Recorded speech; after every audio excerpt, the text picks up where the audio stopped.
Today is Wednesday, July 29th, 2026, coming up on Roland Martin Unfiltered, streaming live on the Black Star Network.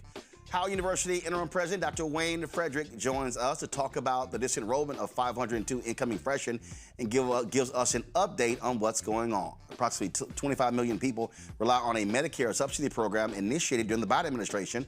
However, the Trump administration has decided to end it, which will result in increased premiums in 2027. An anti-affirmative action group has filed a lawsuit against the Congressional Black Caucus Foundation, claiming that college scholarships for black students from underfunded schools in majority black districts are discriminatory based on race. We'll talk with the attorney representing the CBCF. The late Congressman David Scott's daughter, Marcy Scott, was forced into a runoff for his seat in Georgia's 13th Congressional District. We'll tell you who she is going to be against. We are less than 100 days away from the midterm elections, and MAGA continues its attack on black folks and voting rights. We will discuss efforts to ensure a safe and fair election with the senior national coordinator at the Election Protection Coalition. An Ohio rapper Afroman may be headed back to court. This time he's turning the tables on the deputies who sued him by filing a lawsuit against one of them for allegedly stealing $400. And Congressman Jim Clyburn caused a ruckus on social media when he said that he put the onus on black voters for the loss of Kamala Harris. A lot of people said he was wrong. What is the data, though? What does the data say? We're going to break it down. It's time to bring the funk on Roland Martin Unfiltered on the Black Star Network. Let's go. He's got it. Whatever the biz, he's on it. Whatever it is, he's got the scoop, the fact, the find. And when it breaks, he's right on time and it's rolling. Best believe he's knowing. Putting it down from sports to news to politics. With entertainment just for kicks, he's rolling. It's on go, roll, y'all. It's Roland Martin, yeah. Rolling with Roland now. He's funky, he's fresh, he's real, the best, you know he's Roland Martin now.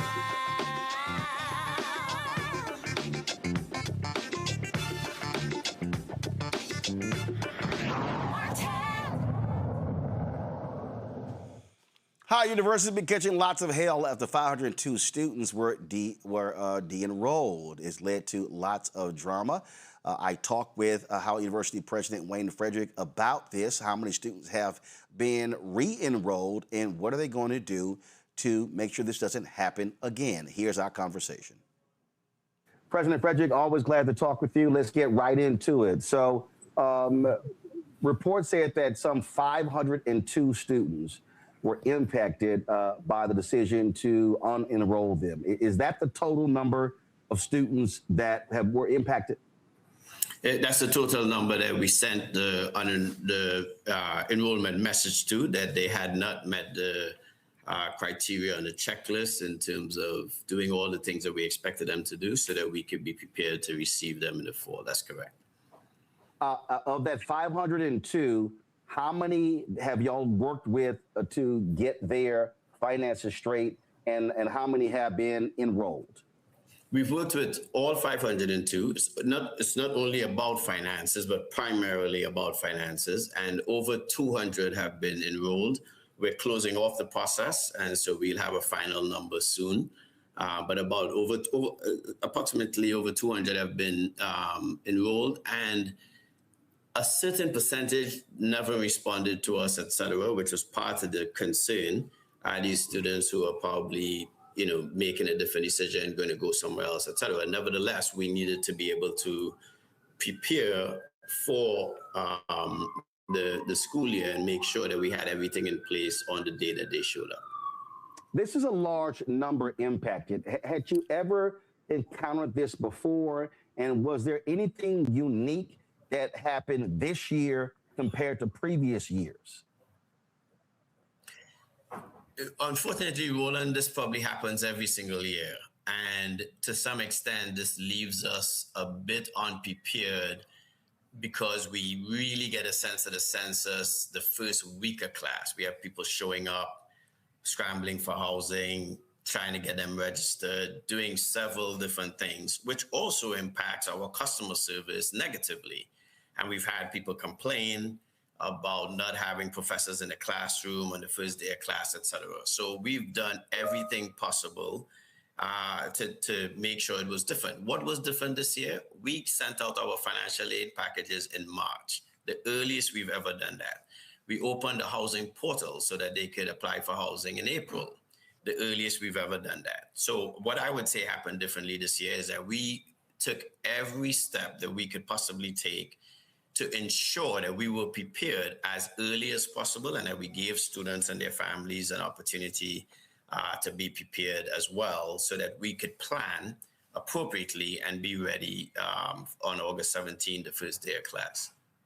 We've heard from a number of students and parents who said they called, they got different words from different people saying, no, you're fine, you're fine, you're fine, you're fine. And so how do you deal with that where it was this much confusion?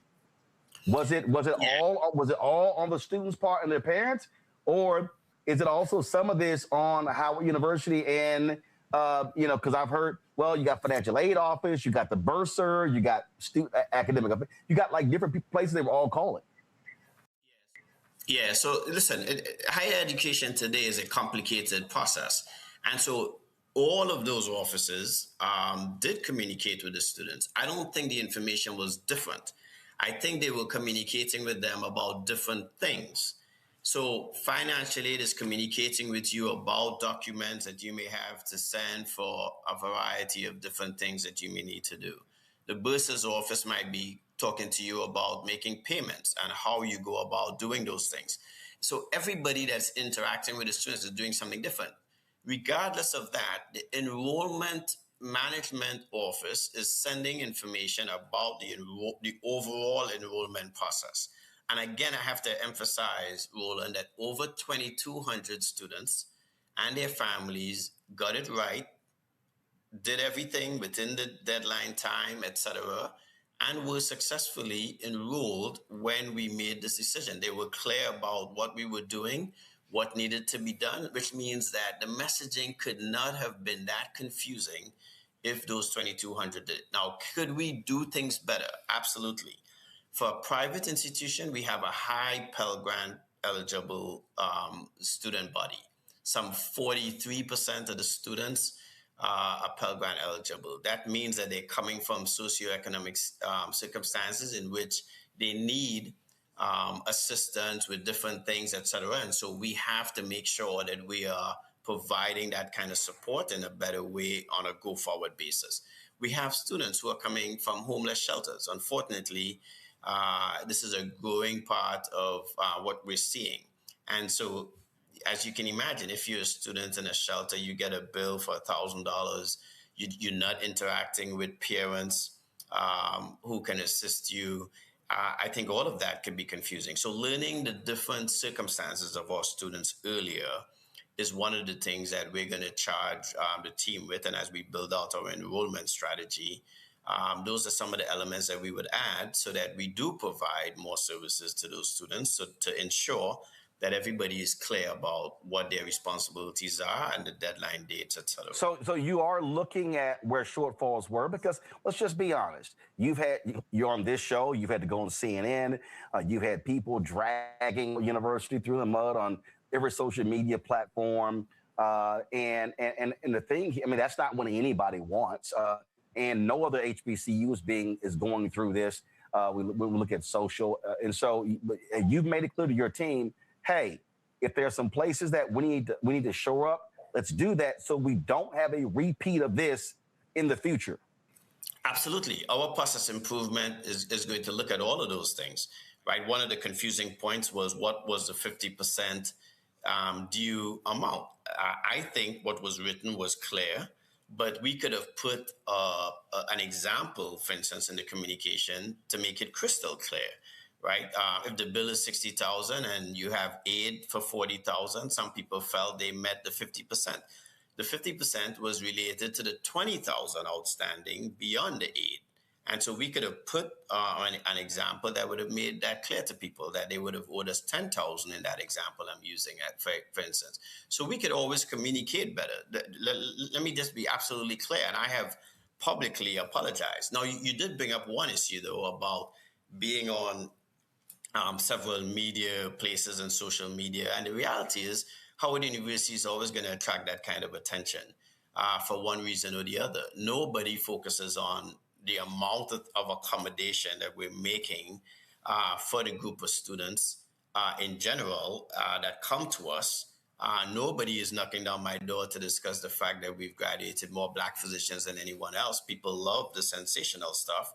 But regardless of that, we continue to, I think, provide an excellent education, and we continue to really extend ourselves to those who otherwise wouldn't have an opportunity anywhere else. And so I think I'm proud of what we do. We can do some things better, and we will do things better. But for things that occur at any other university, it just gets a different level of attention than it would here, and especially if it's sensational or negative. But I got to tell you, I think there are lots of other questions you could ask. We got 1 minute left, and there were people who were making comments saying, you've gotten money from Mackenzie Scott, you've got this endowment. And Yes. one of the things I had Yes. Dr. Aaron Lynch on, who sort of laid out, like, folks, understand how much money we're talking about. If you've got 500 students, let's just say, you know, if you're running numbers and those 500 students, you know, owed just to say an average of $30,000 that they had to pay. You know, what people don't realize is, you know, that's $15 million. So do you think it is unfair for people to expect Howard to float folks for that amount, knowing full well that you are dealing with a massive amount of expenses that comes with an individual who is trying to enroll? Yeah, it's not only unfair, I would say it's incredibly naive. Listen, the math speaks for itself, as you just pointed out, but I'll take it one step further. Those people are focused on those 500 students. I'm focused on the 12 to 13,000 students across this campus. The federal government has made a decision that to cap the amount of loans that students in the professional schools can take out. So when I look at my med school, my law school, my dental school, the opportunity that those students are going to have to fund their education is slipping away.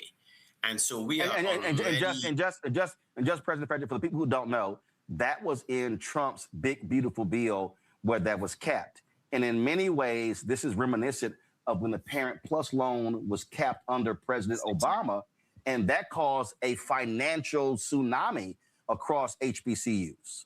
That's exactly right. And some of the changes they've made even to the Plus loan made us as an institution not even package our students with Plus loan. The denial rate for Plus loans last year at Howard was very high. So when we put financial aid packages together this year, we didn't even include Plus loans. So the point is, when we look at all of our resources and we look at the buildings that we need to build, this is a fairly old campus. There's a lot of stuff that we are spending money on that to say to us that we should just put up 15 million plus for 500 students because of monies that we've raised and brought in, I think is naive. And then the last thing is the way endowments work, they grow. Right, I'm proud to say that not only is our endowment the only one over $1 billion among the HBCUs, it's now $1.5 billion. But we have to be shrewd about using our spending rule of 5% a year as to what we use that for. And if you do the math on the $1.5 billion and the amount that we really use to calculate that, which is about $700 million, it's about 30-something million you put into the operating budget of a $1 billion enterprise. So you have to be realistic about what those things go to pay for. All right, then, President Wayne Frederick, I appreciate you joining us here on Roland Martin Unfiltered. Thanks for having me. All right, folks, want to bring in my panel now. Rebecca Carruthers, President, CEO, Fair Election Center from D.C., Dr. Derek Jackson, State Representative out of Georgia from Atlanta, Zabora G, DEIA Consultant and Employment Specialist from D.C. as well. Rebecca, I'll start with you. This has obviously caused some serious PR issues for Howard University. But the bottom line is this is also an economic issue, and I'm glad to see the number of people who are getting assistance and who will be enrolled. The 502, he said so far, more than 200. The story is very layered.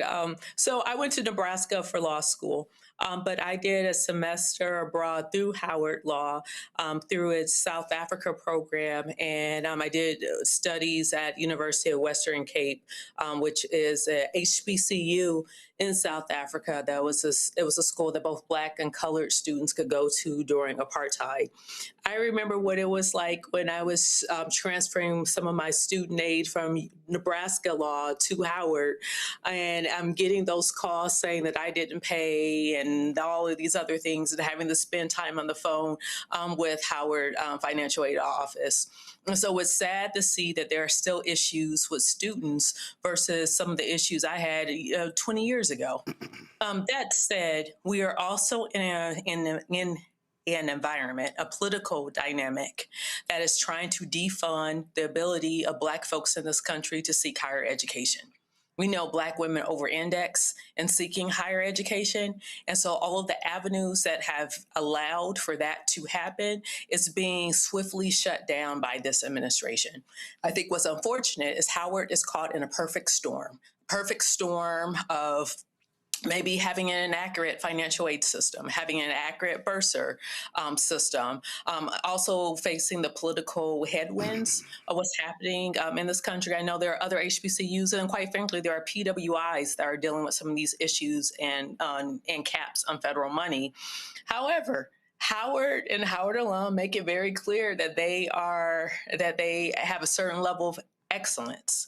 So if that's what you're telling the public in every other thing, then you also have to have a standard of excellence when it comes to your financial aid and billing process.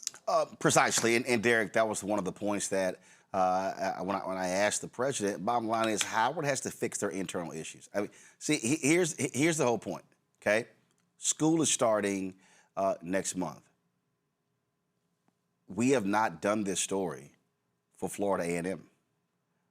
Or North Carolina A&T, or Morehouse, or Spelman. And so my point is, if I'm the president of Howard University, if I'm in the administration, I don't want to be in the news. So what I'm gonna do is drill down and say, what the hell happened here that created this tsunami? And listen, 502 out of 20, saying 502 freshmen, but 2,200 got enrolled. I understand that, but 502 is a hell of a lot of people. 502 is a lot of students, incoming potential freshmen. And you're exactly right, Roland. This is not happening. This is not a widespread challenge. It's not happening at FAMU. It's not happening right here at Morehouse or Spelman. And I agree with Rebecca. I mean, this is not a first-time issue, Roland, and you brought it out during your interview with him, and he said it. They have problems all the time. And listen, in full transparency, I love Howard University, right? I got 7 children. Some of them went to PWI. Some of them went to a HBCU. And Howard is one of our considered meccas.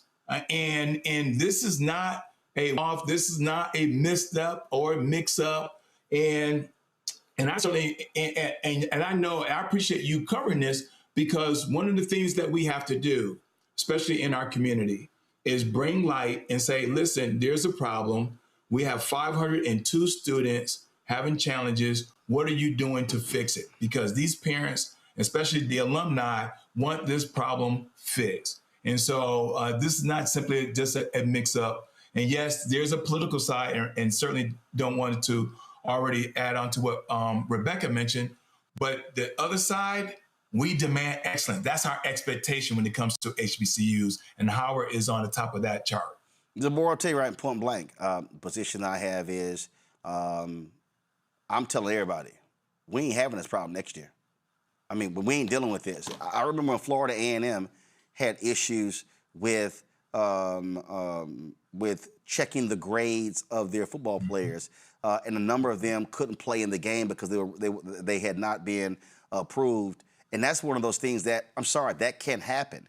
That simply cannot happen. And so, again, you deal with the present problem, which is the students that couldn't get in.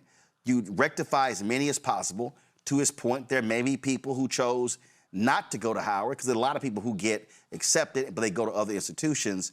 But you fix it as quickly as possible, and you tell everybody, yo, we ain't having this problem next year. We're not going to be on the news next year. When Howard had their issues with their dormitories, same thing. I get, at least you got old infrastructure, but you saying word to everybody, we are not going old school. We're not going to be on the front page. We're not going to be at the top of the news show showing all these problems. That has to be made clear, and then the word also has to be, and if you clearly don't get that, then you're not going to be working here. Definitely. I'm a current student right now in Howard University's PhD in social work program. And just as a social worker, looking at everything that's been going on and really understanding that they're layered problems. We have to get our systems right. We need to do some program evaluations and check these offices and make sure that they are running efficiently. But at the same time, for us to say we've had this problem from year to year, that lets us know that this is a problem. It shouldn't happen every year. It's not happening at other schools. And this is not the first or the last time that Howard's going to be on mainstream media and on social media. And if we don't take these accusations seriously, because there were more than just these students are unenrolled for, the financial aspect of things. I am a person that I can say Howard has did better with communication for financial aid this year. I never received that before in my previous years, but this year I received a lot of emails. However, I will also say there's problems in housing, there's problems with the incoming freshmen, and they're taking the brunt of this, and we got to do something different. You have to make sure that the financial aid system is correct. The political system is impacting graduate students, professional students. When you say professional students, I'm a social worker, we're a professional program. We've been impacted by the Big Beautiful Bill. So I think that looking at it from a more macro scale and really understanding how these students are impacted and not just dismissing it or minimizing it, your communication has to be better. Absolutely. All right, folks, got to go to break. We come back. Congresswoman Jasmine Crockett lights up a congressional panel. Crockett Chronicles is next, right here, Roland Martin Unfiltered on the Black Star Network. All right, folks, let me get personal for a second. My mom had questions about her Medicare, so she called Chapter, a Medicare advisory company, and she texted me right after saying it's a great benefit. It was easy. A real person walked her through the whole thing, and now she understands better what's going on. But it's not just her. A woman in Yonkers wrote in saying the process was so simple, the enrollment was easy, and she was so glad she called. Then there's Marilyn, 90 years old, in Florida, living on Social Security. Her premium climbed every single year north of $400 a month for coverage she could barely afford anymore. So what does she do? She called Chapter, and they found her the same top-tier coverage for hundreds of dollars less. 90 years old, and finally somebody in her corner. I hear stories like that again and again from our community. The Medicare system was not built to work for you. Too much fine print, too many plans. Yet Chapter's advisors are independent and honest, the only Medicare advisors that compare every plan nationwide. They're focused on one thing, what actually works for you. If you're already in the right plan, they'll tell you. No games, and people who switched with Chapter saved an average of $1,100 a year. All it takes is 20 minutes. You talk to a real person, and it's completely free help. So call Chapter at 724-264-8281, 724-264-8281. That's Chapter. Let me ask you a question. Why do so many people seem to think they know black men so well? What they think we want, what they think we need. Hell, they even tried to tell us why and how we voted, but never had a conversation with us. Never asked us how we felt, what brings us joy, what makes us angry, what makes us scared. How do we live? That's what this show is about. No translation, because we don't need anybody speaking for us. We can speak for ourselves. This will be a show where we bring brothers on that you don't see on every other talk show. Nope. Brothers that are doing work in local communities with black men for black communities. We're going to hear each other and try to understand so perhaps we can move forward together. No translation, because we don't need anybody speaking for us. Nope. What we need is each other. No translation, right here on the Black Star Network. Check it out. this is Motown recording artist Kim. You are watching Roland Martin Unfiltered. That boy, he always unfiltered, though. I ain't never known him to be filtered. Is there another way to experience Roland Martin than to be unfiltered? Of course he's unfiltered. Would you expect anything less? Watch what happens next.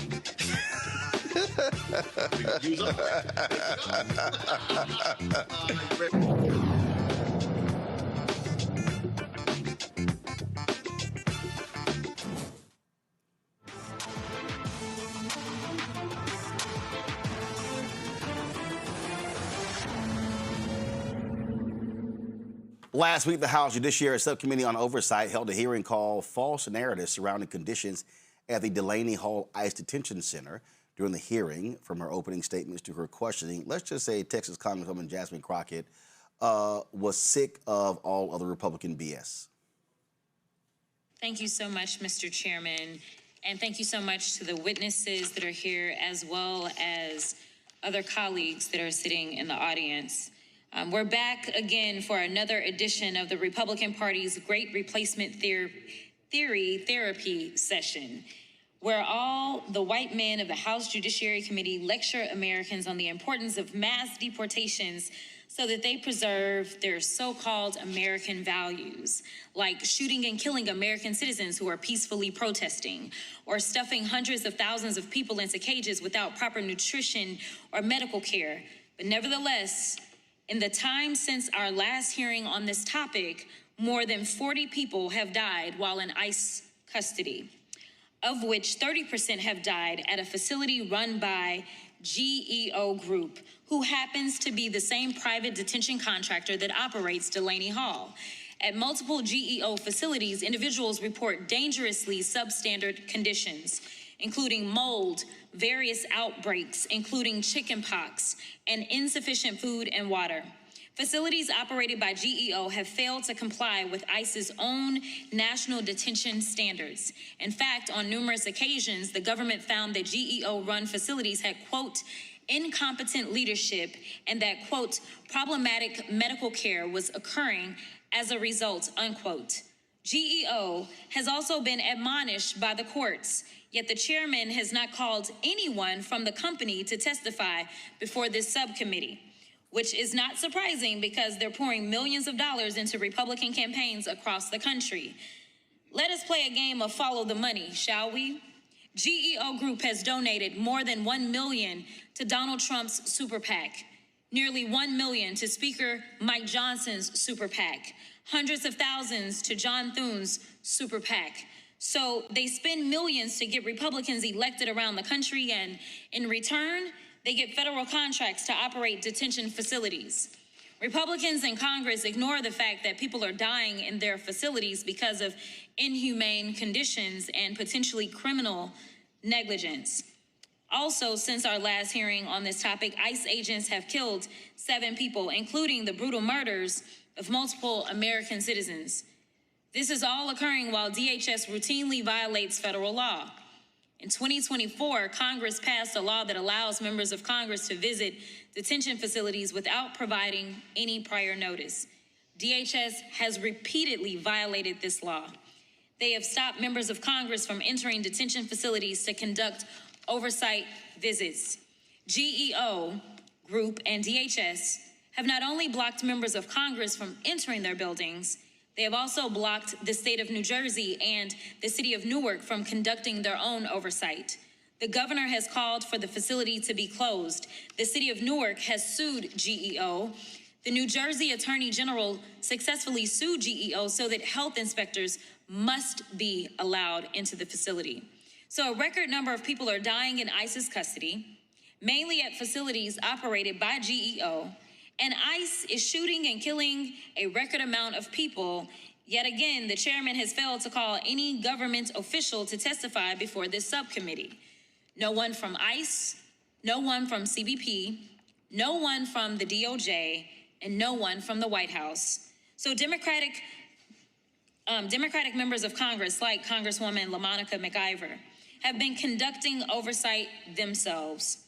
In May of 2025, McIver was participating in a lawful congressional oversight visit at Delaney Hall, with the mayor of Newark and other members of Congress. During the visit, Deputy Attorney General Todd Blanche, who wants to become the AG, ordered the violent arrest of Newark Mayor Ras Baraka. According to body cam footage worn by the violent federal officers, they arrested the mayor, quote, per the Deputy Attorney General of the United States. The federal agents also said that they would arrest anyone who would, quote, get in their way. The federal agents then violently assaulted the mayor, Rep. McIver, Rep. Bonnie Watson-Coleman, and Rep. Menendez. Todd Blanche is now prosecuting Rep. McIver instead of DHS and GEO officials who continue to break the law while a record amount of people are dying in their facilities or being shot and killed by DHS agents on the streets in America. This is one of the many reasons why Todd Blanche should never become the Attorney General of the United States. Last week, during his Senate confirmation hearing, the acting Attorney General said aloud what everyone here already knows, that he serves as the president's attorney and not on behalf of the American people. Blanche blocked investigations into the murders of Renee Good and Alex Preddy. He gave Trump and his sons a super pardon that gives them lifelong protection from any investigation, audit, lawsuit, or prosecution by any federal agency for any violation of federal law. He created the $2 billion fund to pay January 6 insurrectionists for attacking the Capitol. He's protecting the pedophiles and sex traffickers in the Epstein files. He's threatening reporters with prosecution. He's lied numerous times to federal judges and refused to abide by federal court orders. And just like the Republicans on this committee, he's part of the DHS cover-up that's using American taxpayer dollars to brutalize tens of thousands of people, even killing them. And when I say people, I'm talking about citizens and otherwise. If the Republicans really wanted to know what was happening at Delaney Hall or any other detention facility, they would push for unannounced congressional and independent oversight. Since the Republicans claim to be Christian, they should open their Bibles and read Ephesians chapter 5, verse 11, that states, quote, have no fellowship with the unfruitful works of darkness, but rather reprove them. I yield back. I just want to clarify one thing, because there is this perception that is consistently put out there that if you're a Democrat, you are anti-law enforcement, that you are against the police. We are not anti-law enforcement. In fact, this weekend, I will be speaking at a national convention for law enforcement. So let me be clear about something. The most pro-law enforcement thing that you could ever do is making sure that the bad apples are absolutely treated as that, because bad officers make good officers look terrible. And that is why real law enforcement has no problems when Democrats decide that they actually want to crack down and recognize that even law enforcement officers can commit crimes. Because the last time I checked, I don't understand who should be allowed to gun somebody down in the middle of the street. It's not armed and seemingly just has a little bit of melanin. And when it comes to Alex Preddy and Renee Good, that wasn't even the reasons. It was the fact that they had the audacity to stand for people that had melanin. So, excuse me, but we are not anti-law enforcement. Let's put that on the record. Secondly, I want to deal with something that the ranking member opened up with earlier when he talked about Ghislaine Maxwell. The reality is that Ghislaine Maxwell was convicted by a jury of her peers and sentenced to 20 years in a federal prison. Yet somehow Ghislaine Maxwell has more privileges than people who aren't accused of going out and sexually assaulting children. This is why we have a problem, because it seems like our colleagues on the other side of the aisle continue to want to protect pedophiles while at the same time going after people, most of them who have come to this country seeking a better life, seeking the America that we sell to the rest of the world, which is the land of opportunity and the land of the free. That is what we have sold the world on, yet seemingly that's not what's happening when they arrive, when they say that in their country there is something that is causing them to need to seek asylum from the harms that are taking place in their countries. Now, let me get to my official remarks before we have to go vote. It seems like those super PAC bands are making these Republicans dance. Isn't it interesting that thousands of white people storming the U.S. Capitol and beating police officers made it home safely, but brown people posing no threat to ICE agents are suddenly killed in cold blood? The government pardoned those January 6 rioters, yet the same government is now calling the non-white people, most of whom have no criminal record, quote, terrorists and criminals. Mr. Sinha, why do you think this is? Thank you for the question, Ranking Member Crockett. Look, And I know you could talk forever, but just give me a little something. look, I think every legal system, the criminal legal system, the immigration system is rife with racial injustice. We are seeing it play out in the streets every single day. People of color are being targeted unfairly and unjustly, while those those who are white and those who have money are being let off the hook repeatedly. That's been the story of America. That's been the story throughout our nation's history, and it's the story that continues today. Thank you so much. To the best of your knowledge, did any of the protesters at Delaney Hall brutally beat police officers with steel pipes? No. What about spraying police officers with bear spray? No. What about tasing officers in the neck or stomping their heads? No. Who would you rather live next to? One of the thousands of immigrants without criminal records but are being targeted by ICE, or someone like David Daniel, a Trump supporter who was pardoned but was found to be in possession of child pornography and charged with sexual exploitation of a minor? I would rather live next to one of the 1,000 immigrants. Now, this Justice Department has taken the unprecedented step by criminally charging Congresswoman McIver. Why do you think the Republicans in Congress are louder about nonviolent immigrants without criminal records, but silent about the executive branch prosecuting a member of the legislative branch for conducting legitimate legislative business? Thank you for bringing up the case against Ms. McIver. Look, every single member of Congress should be outraged by what's happening to her, regardless of party, because they are going after a congresswoman for doing her job. And that's why we at the ACLU had filed an amicus brief in support of her and calling for the charges to be dropped. They are going after a sitting congresswoman for doing her job and nothing else. And we're going to continue fighting for her. Thank you. My next question was about your amicus brief, but I'll move on now because you already brought it up. We've already established in this hearing, and not just in this hearing, but honestly, the American people are not crazy. The American people are outraged. They're trying to pretend as if people are just going to Delaney Hall and it's simply because Delaney Hall is just, I don't know, the victim in this particular set of circumstances. But no one today, as we've gone through this hearing, has decided to say the name of Jean Brutus, a 41-year-old asylum seeker from Haiti. And for those that don't know the history of what was going on in Haiti, but there was a brutal overtaking of the government in Haiti. They actually had gang members that actually went in and brutally murdered their leader. There's a safety, just give me 2 seconds. There's a safety issue that is taking place in Haiti. So here it was, he was an asylum seeker. December 12th, 2025, he ended up dying in Delaney Hall. He had only been in Delaney Hall for 1 day. So while some may want to pretend as if there's nothing to see, in fact, we should have had a hearing that would have allowed us to get to the bottom of and potentially seek justice and make sure that other people don't die in our custody in an unwarranted and unlawful way. That is what I want to do, Mr. Chairman, and I hope that we can move forward with making sure that anyone who is taken into our immigration system, that they are taken in and they are given their day in court and they get due process, but their constitutional rights are not violated. Thank you, and I'll yield. See, the thing here, Derek, is that people have died. People have literally died in custody. And the onus should be put on Donald Trump and his MAGA goons because death is death. Yeah, death is death. And in fact, we don't even know what that true number is.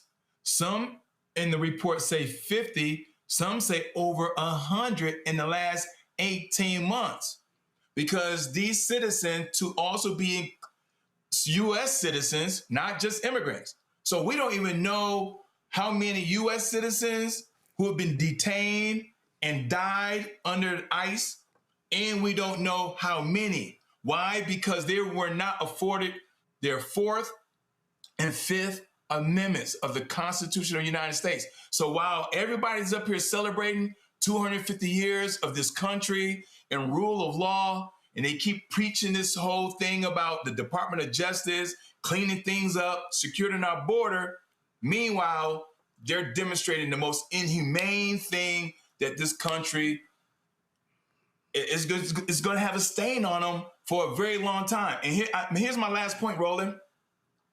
When government facilities lock out individuals like Jasmine Crockett, a congresswoman, and they have the responsibility of oversight, where they cannot go in and investigate and observe and tour places like this, where they cannot fulfill their congressional duties, that's a problem. That's showing that this administration is hiding the abuse and the death of U.S. citizens. That's wrong. Zabor, shortly I'm going to play a comment from Ohio Governor Mike DeWine talking about what the impact is going to be on American health care if they start deporting Haitians and Venezuelans.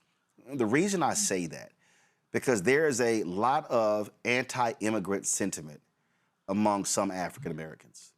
And when people yell, close the border, I need people to understand that when we talk about immigrants or undocumented people being in this country, we're not just talking about people who are picking fruit, people who are working in fast food.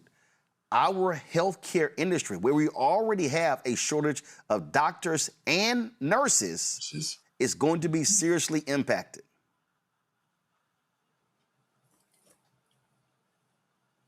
Zabor? Definitely. Okay, I'm sorry. Definitely, when we think about it, Black immigrants have always been a target. When we think of immigration acts as far back from how we've limited Haiti and all of the Black immigrants in coming into America, this is something that happens all the time. You know, the Attorney General is not the president's personal attorney. We need congressional oversight. We need to understand that someone has to hold these people accountable. We can't allow justice to be perverted and shown partially and accepting bribes. It's like, how do you accept campaign donations and not think of the humanity that is being sacrificed at the extent of more lining your pockets with money and then trying to say that this is not a big deal or this is not something that we should be concerned about. Black immigrants are always going to be impacted more than other immigrants. It's way easier to come into this country from a place that is full of white immigrants. We saw that with what President Trump said about South Africans and just that misdirection of what's really going on with immigration. CBS News interviewed Ohio Governor Mike DeWine, and I just want to play for you something that he said that really speaks to what we're talking about here, Rebecca. Listen to this. We just reported, Governor, that ICE is planning to mount a series of operations, including here in Ohio, to target, arrest, and ultimately deport some of the Haitian immigrants who are set to lose their legal status here. What is your initial reaction to that? Well, it's a mistake. It's not good for the United States, and it's not good for the state of Ohio. These are people who have helped Springfield really come back. Springfield has been making a real comeback. The Haitians who are living there and employed there, they came there to work, and they came there because there were jobs that were not being filled by other people. And so if you talk to the employers in Springfield who are employing the Haitians, they will tell you that. These are people who have opened restaurants, they've opened other businesses, they've rehabbed houses, they've created jobs as well as filled jobs. Well, sorry. And so to lose them and have them not be able to work anymore and possibly, taken out of this country is frankly a blow to Springfield, and it's a blow to the state of Ohio. If you look at the growth we've had in Ohio, we've had some growth. 60% of that growth has come from immigrants. And, sir, have you received any notification, any communication from ICE about these planned operations? I've received no notification, no. nothing at all. Nothing at all as far as. Now, that wasn't the only thing that he said. He talked about, again, the impact on health care. Again, people need to understand the role that immigrants play. And again, you can be as all anti-immigrant you want to be, but all of a sudden they start deporting folks, and then you look at doctors and nurses who are not here. That means that you may put your life and be at risk because of the shortage in health care. Listen. Why do you feel so strongly about this? I think history tells us that this country was built with immigrants.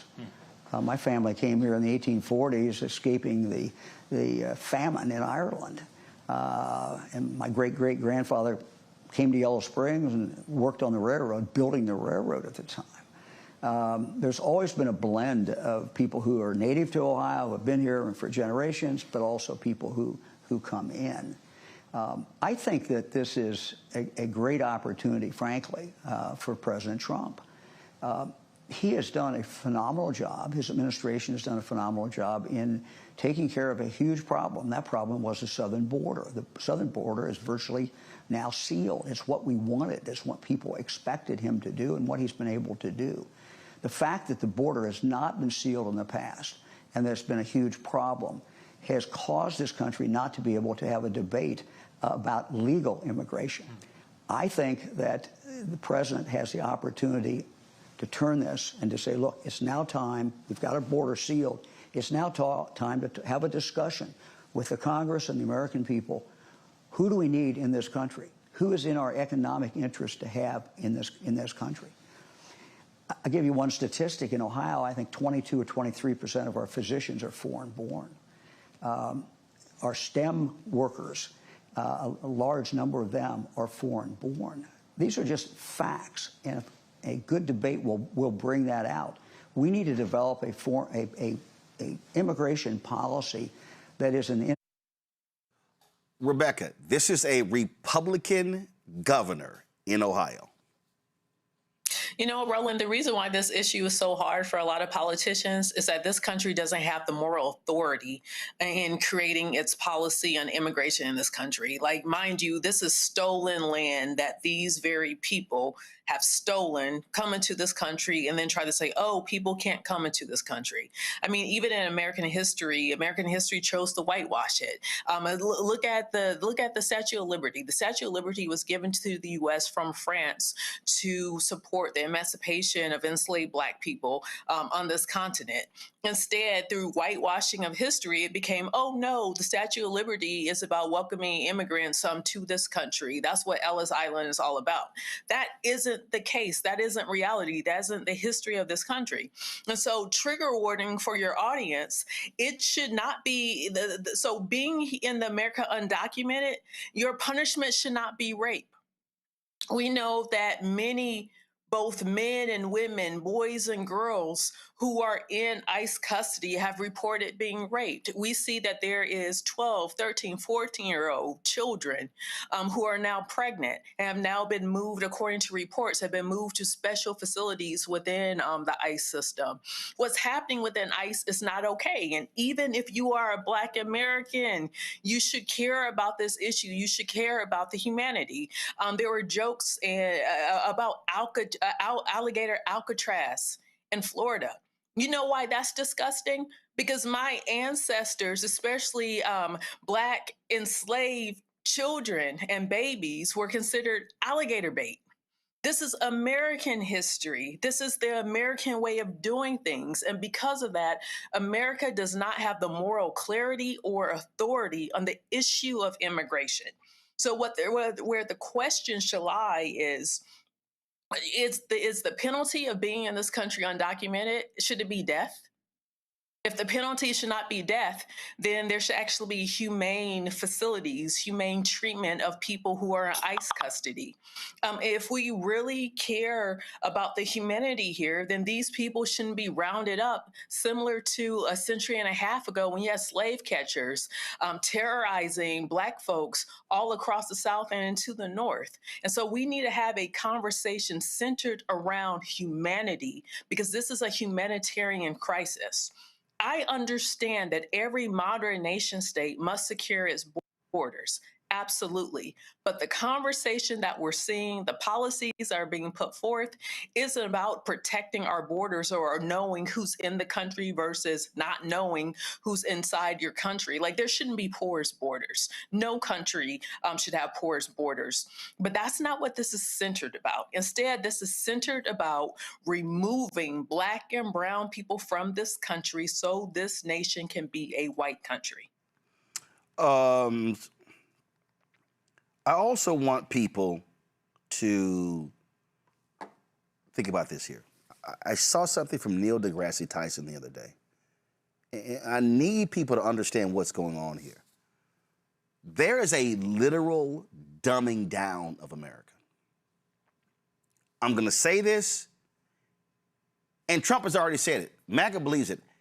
They actually want dumb Americans. They do not want smart people. And when Charlie Kirk, all these people are like, oh, you mean tell me we can't find Americans who can do that? Okay. Trying to find the next generation of American scientists and whatever, that's a 20, 25-year process. So if you don't confront what's happening in elementary school, middle school, high school, college, graduate, that ain't happening. And so there is an attack on science. There's an attack on having smart people. Y'all, the long ball is China and other countries are watching us and they're going, thank you for choosing to be stupid. Listen to this.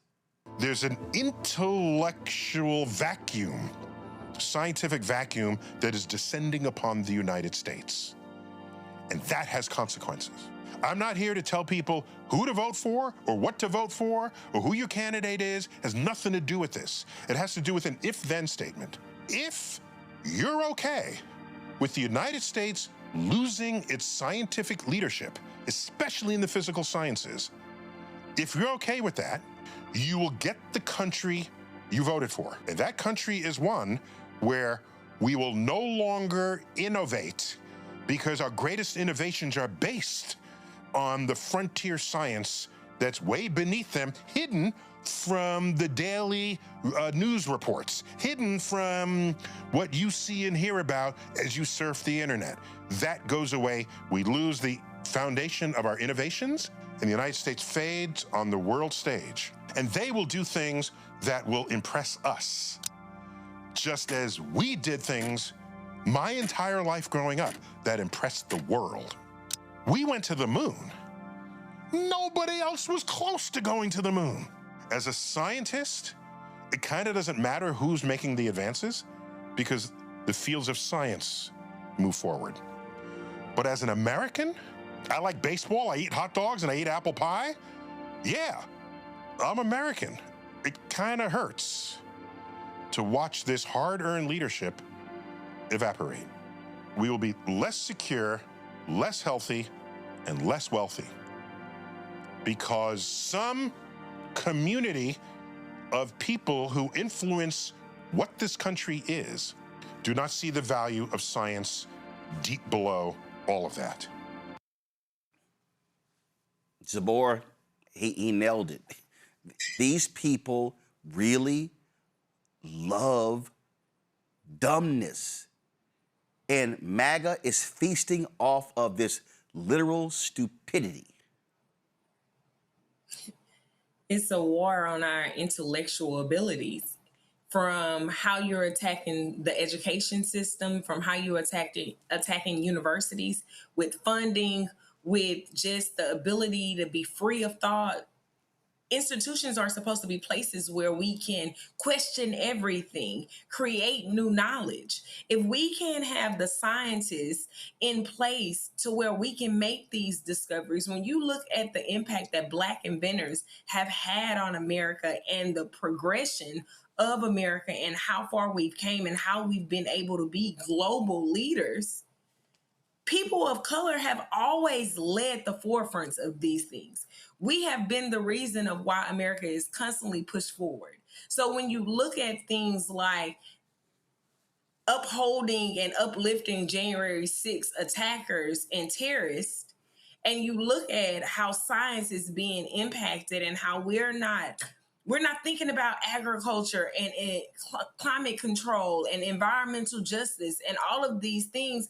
We are dismantling these programs, taking funding from the federal programs like USAID that sustains us and that creates all of this research and this knowledge that makes us leaders.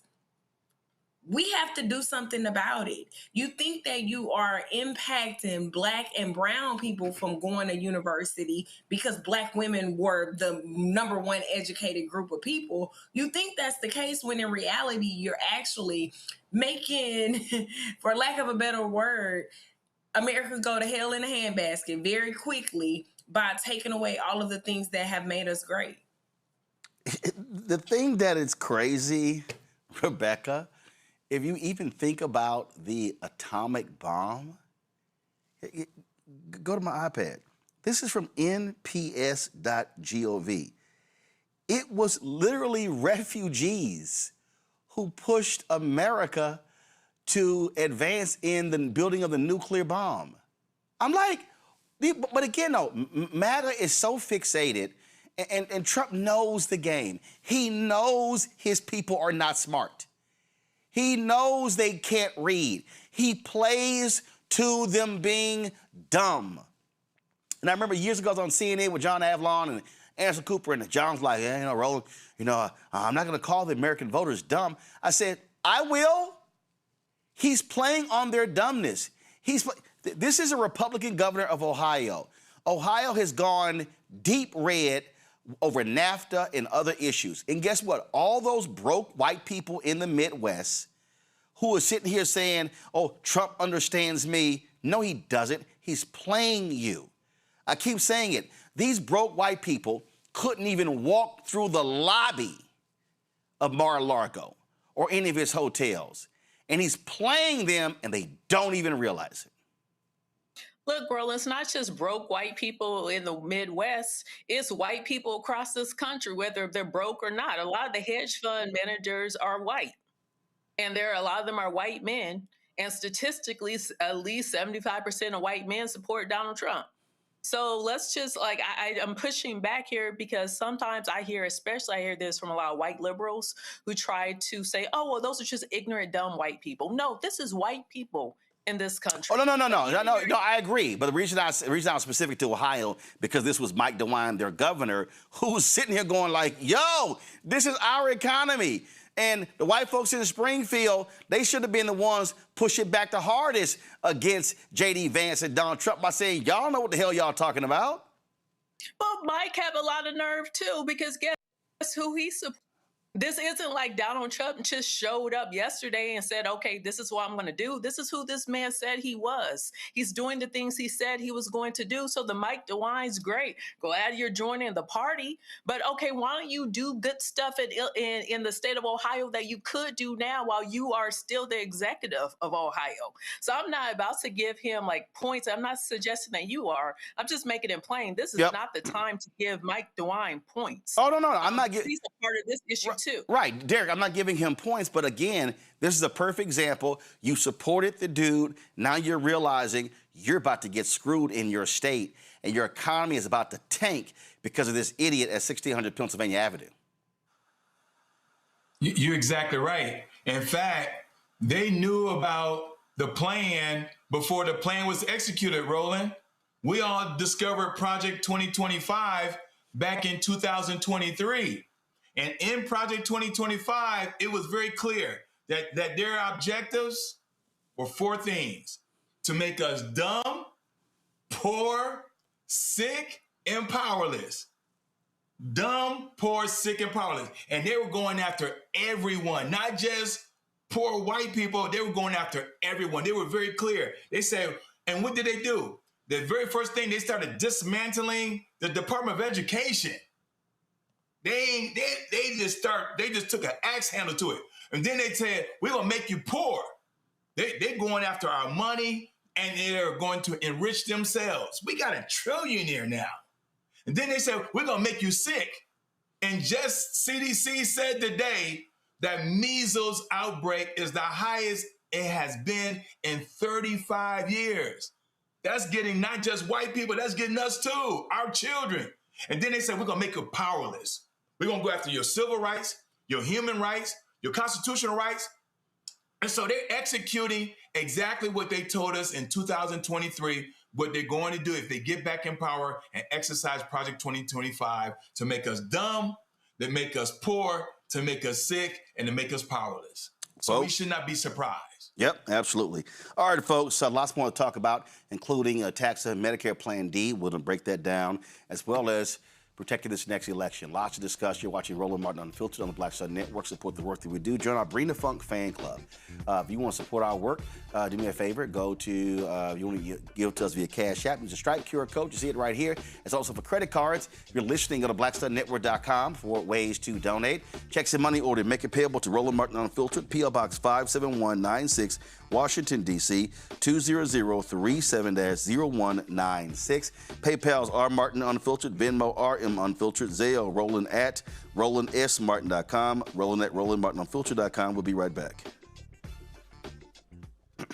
All right, folks, let me get personal for a second. My mom had questions about her Medicare, so she called Chapter, a Medicare advisory company, and she texted me right after saying it's a great benefit. It was easy. A real person walked her through the whole thing, and now she understands better what's going on. But it's not just her.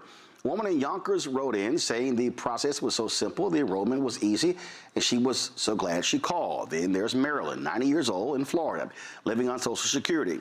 Her premium climbed every single year north of $400 a month for coverage she could barely afford anymore. So what does she do? She called Chapter. They found her the same top-tier coverage for hundreds of dollars less. 90 years old, and finally somebody in her corner. I hear stories like that again and again from our community. The Medicare system was not built to work for you. Too much fine print, too many plans. Yet Chapter's advisors are independent and honest, the only Medicare advisors that compare every plan nationwide. They're focused on one thing, what actually works for you. If you're already in the right plan, they'll tell you. No games. People who switched with Chapter saved an average of $1,100 a year. All it takes is 20 minutes. You talk to a real person, and it's completely free help. So call Chapter at 724-264-8281, 724-264-8281. That's Chapter. Let me ask you a question. Why do so many people seem to think they know black men so well? What they think we want, what they think we need. Hell, they even tried to tell us why and how we voted, but never had a conversation with us. Never asked us how we felt, what brings us joy, what makes us angry, what makes us scared. How do we live? That's what this show is about. No translation, because we don't need anybody speaking for us. We can speak for ourselves. This will be a show where we bring brothers on that you don't see on every other talk show. Nope. Brothers that are doing work in local communities with black men for black communities. We're going to hear each other and try to understand so perhaps we can move forward together. No translation, because we don't need anybody speaking for us. Nope. What we need is each other. No translation, right here on the Black Star Network. Check it out. How you doing? My name is Mark Carey, and you're watching Roland Martin Unfiltered. Deep into it, like pasteurized milk without the 2%. We getting deep. You want to turn that shit off? We're doing an interview, motherfucker.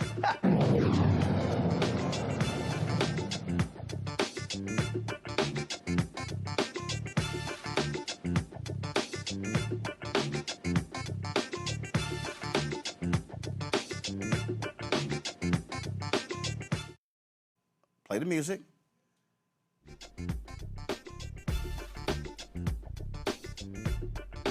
The E1. All right, give me a second.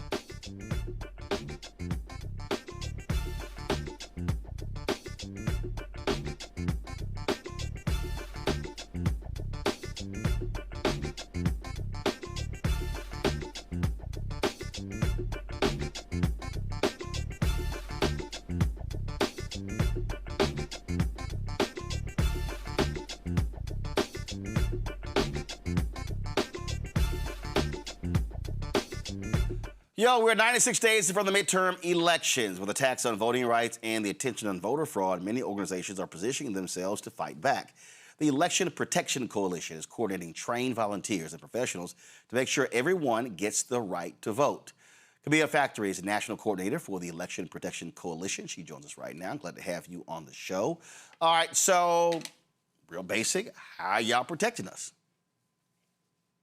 Well, we are a national coalition comprised of over 300 plus voting rights organizations. We partner with the Legal Defense Fund, ACLU, to deploy poll monitors on foot during Election Day and early voting to make sure that election laws are in compliance, to make sure that polling locations are not perpetuating voter intimidation, as well as a hotline. We have a hotline, 866-OUR-VOTE, which is an election protection hotline that anybody can call at any time for any questions that they might have about voting, as well as to report any instances of discrimination that we are happy to litigate and to bring forth to the public. For a number of years, y'all partnered with the Times Journal Morning Show when I did commentaries there, and that was a partnership there. So explain to people, just give us a couple of examples of the kind of stuff y'all have to deal with doing early voting or actually on Election Day coming to the aid of folks.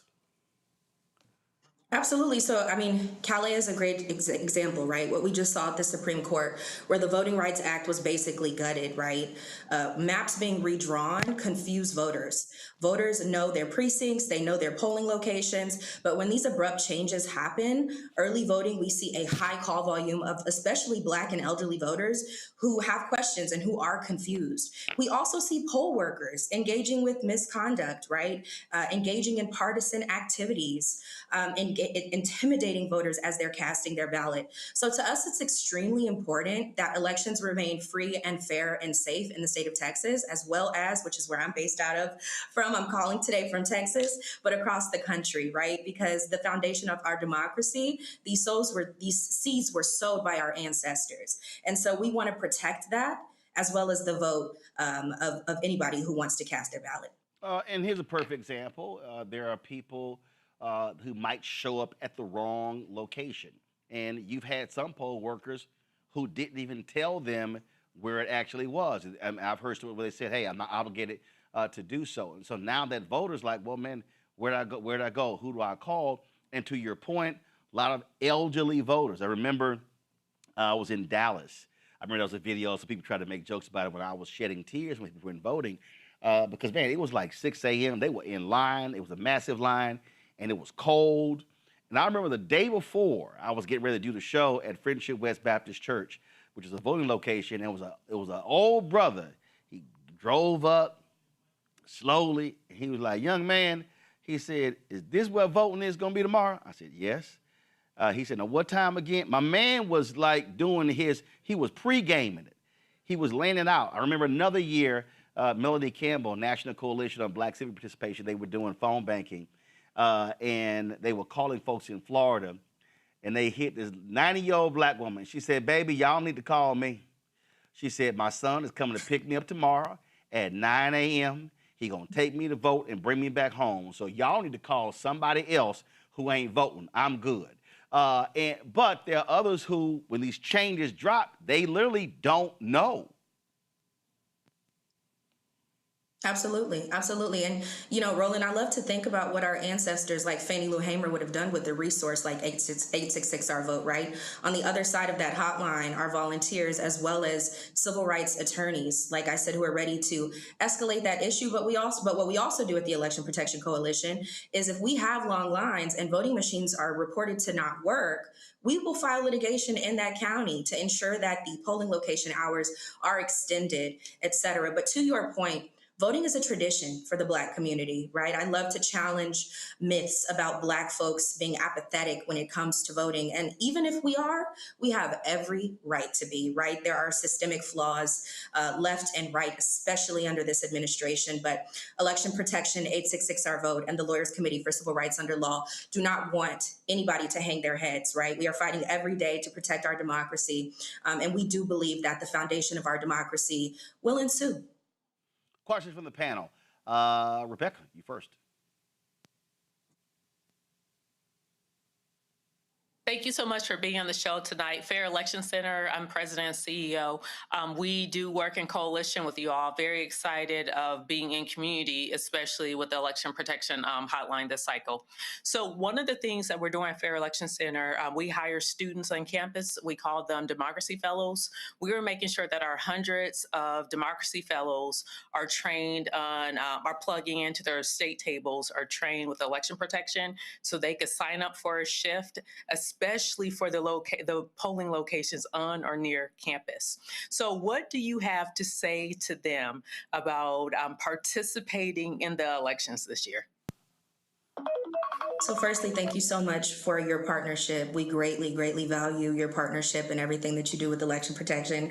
The youth vote is the future. We are so excited about Gen Z and the next generation, right? I strongly believe that they have these values instilled, and the generation of technology that the next generations have grown up under, I believe will be fruitful, right, when it comes to the vote. So for young student voters who want to get involved, or anybody who's watching today, you can visit 866ourvote.org, where you can click on a volunteer link, where we will connect you to an election protection coalition in a number of states where there's programming, right? I think my favorite thing about election protection is that the states lead, right? So it depends on the state law in the Valley, right, that is legally adept. So thank you so much for recruiting students. But what I also want to tell students is we need you, right? We need to pass the baton. We need to ensure that democracy, as well as the practice and the importance of voting, that it remains sacred. Derek. Kamaya, really appreciate the work that you all are doing. Appreciate the organization. But I'm a state legislator here in Georgia, and I would like to say we're ground zero when it comes to voter suppression. Yes. And what I've witnessed, at least in the last 10 years or so, that voter suppression is evolving. It's more dynamic, and it's not disappearing. I mean, the modern day voter suppression is not about poll taxes and literacy tests like it was 30, 40, 50 years ago. And so I'm more curious about how you all can partner with a state like Georgia to help us deal with voter suppression on the front end. I mean, they go after, before we even start casting a ballot, they're targeting purges. I mean, we've purged over 1 million people here in Georgia. They changed polling places, as Roland mentioned, consolidated at the last minute. They're intimidating. I mean, heck, the Trump administration sent the FBI down here and raid one of our largest hub in Fulton County.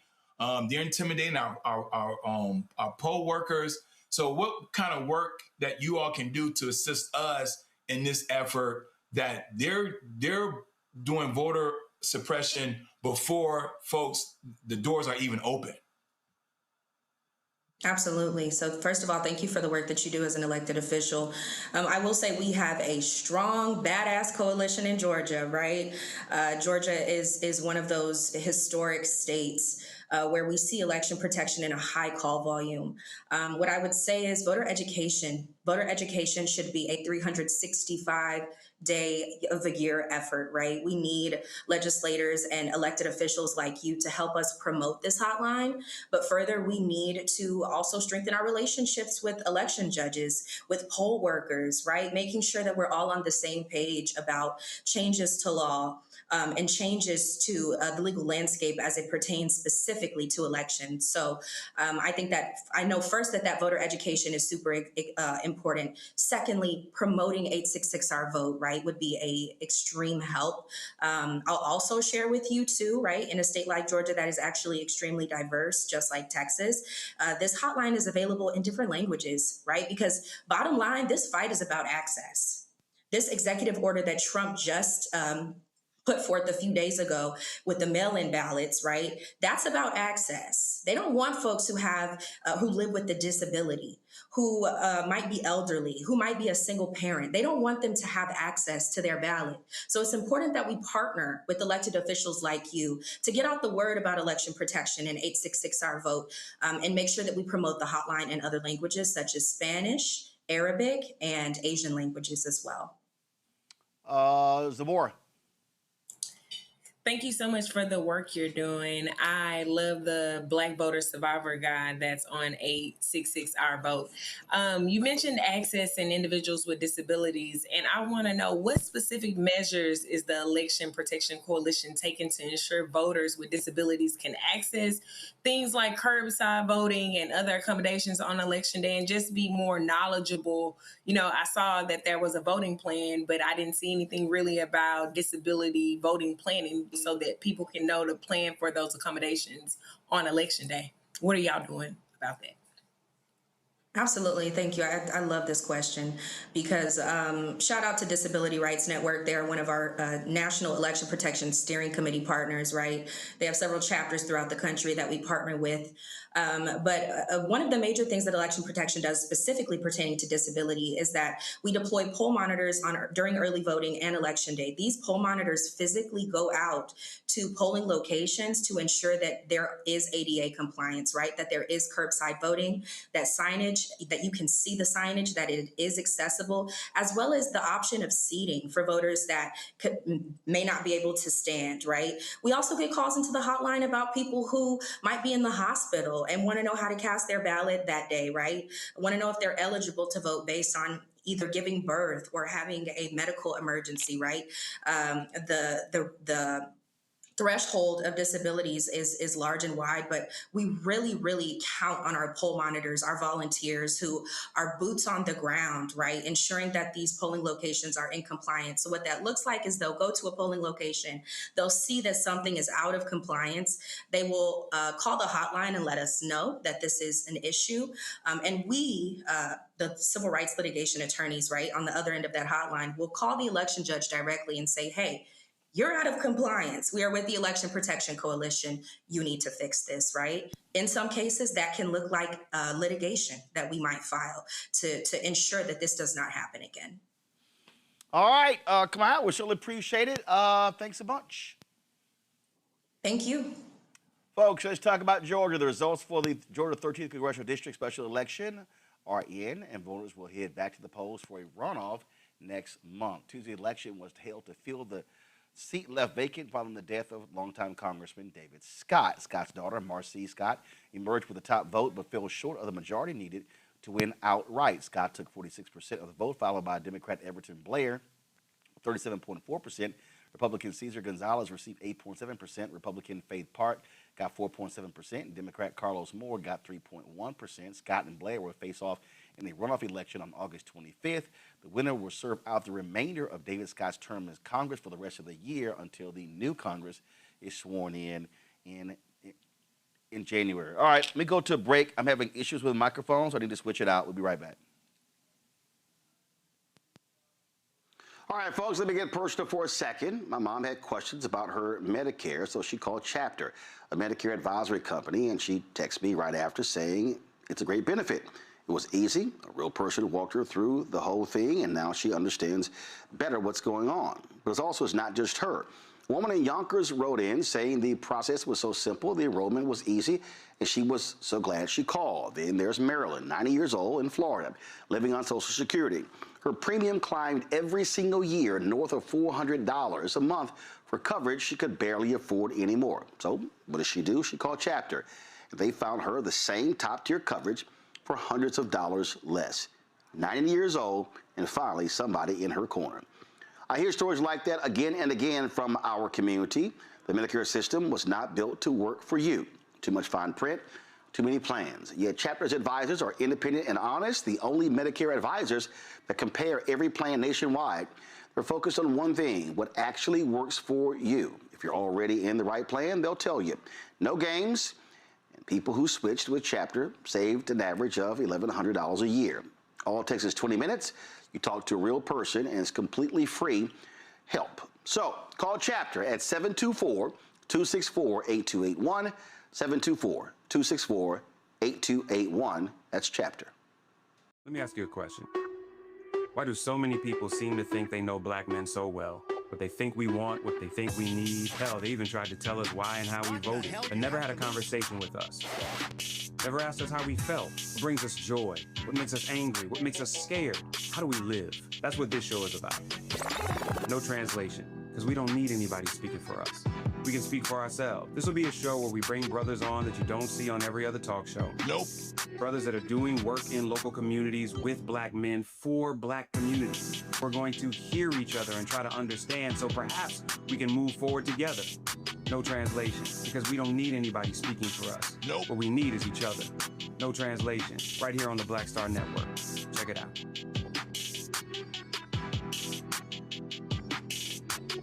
With medicine and science under attack, I want to keep you and your family informed and healthy. I'm Dr. Ebony Hilton, and I knew at the age of 8 that I wanted to be a doctor. So I studied hard and became the first African-American female anesthesiologist hired at the Medical University of South Carolina since its opening in 1824. And I always say I was made into a doctor, but I was born to be a mom. And as a new mom, wife, sister, daughter, and friend, I understand how frightening a medical crisis can be. I care for individuals on some of the worst days of their lives, and it's my mission to provide you with a safe space to gain clarity on issues affecting your mind, body, and soul. I recognize that there are health disparities, particularly as it pertains to race, and I want to help bridge the gap between you and your healthcare providers. Join me every Thursday for Second Opinion on the Black Star Network, where each week I'll invite experts from various medical fields to share the latest health news. We'll discuss topics such as the vaccine debate, mental and sexual health, medical bias, infertility, menopause, andropause, nutrition, and aging. Together with my medical colleagues, we aim to provide you with a second opinion. Don't miss it, Thursdays only on the Black Star Network.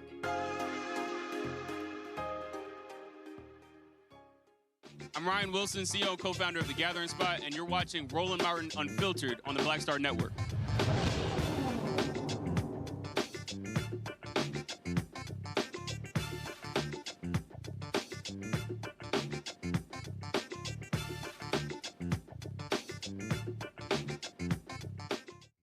Afroman, best known for the song Before I Got High, suing the deputy he says stole money from his home. Afroman's lawsuit is against former Adams County, Ohio Sheriff Sergeant Brian Newland, who was one of the 7 deputies who filed a defamation lawsuit against the rapper in 2023. That case was over Afroman's music videos and social media posts that used footage from a 2022 raid on his home. The deputies sought almost $4 million in damages and argued that Afroman's content portrayed them in a false light. However, in March, the jury rejected that. They sided with Afroman, finding the rapper did not defame them.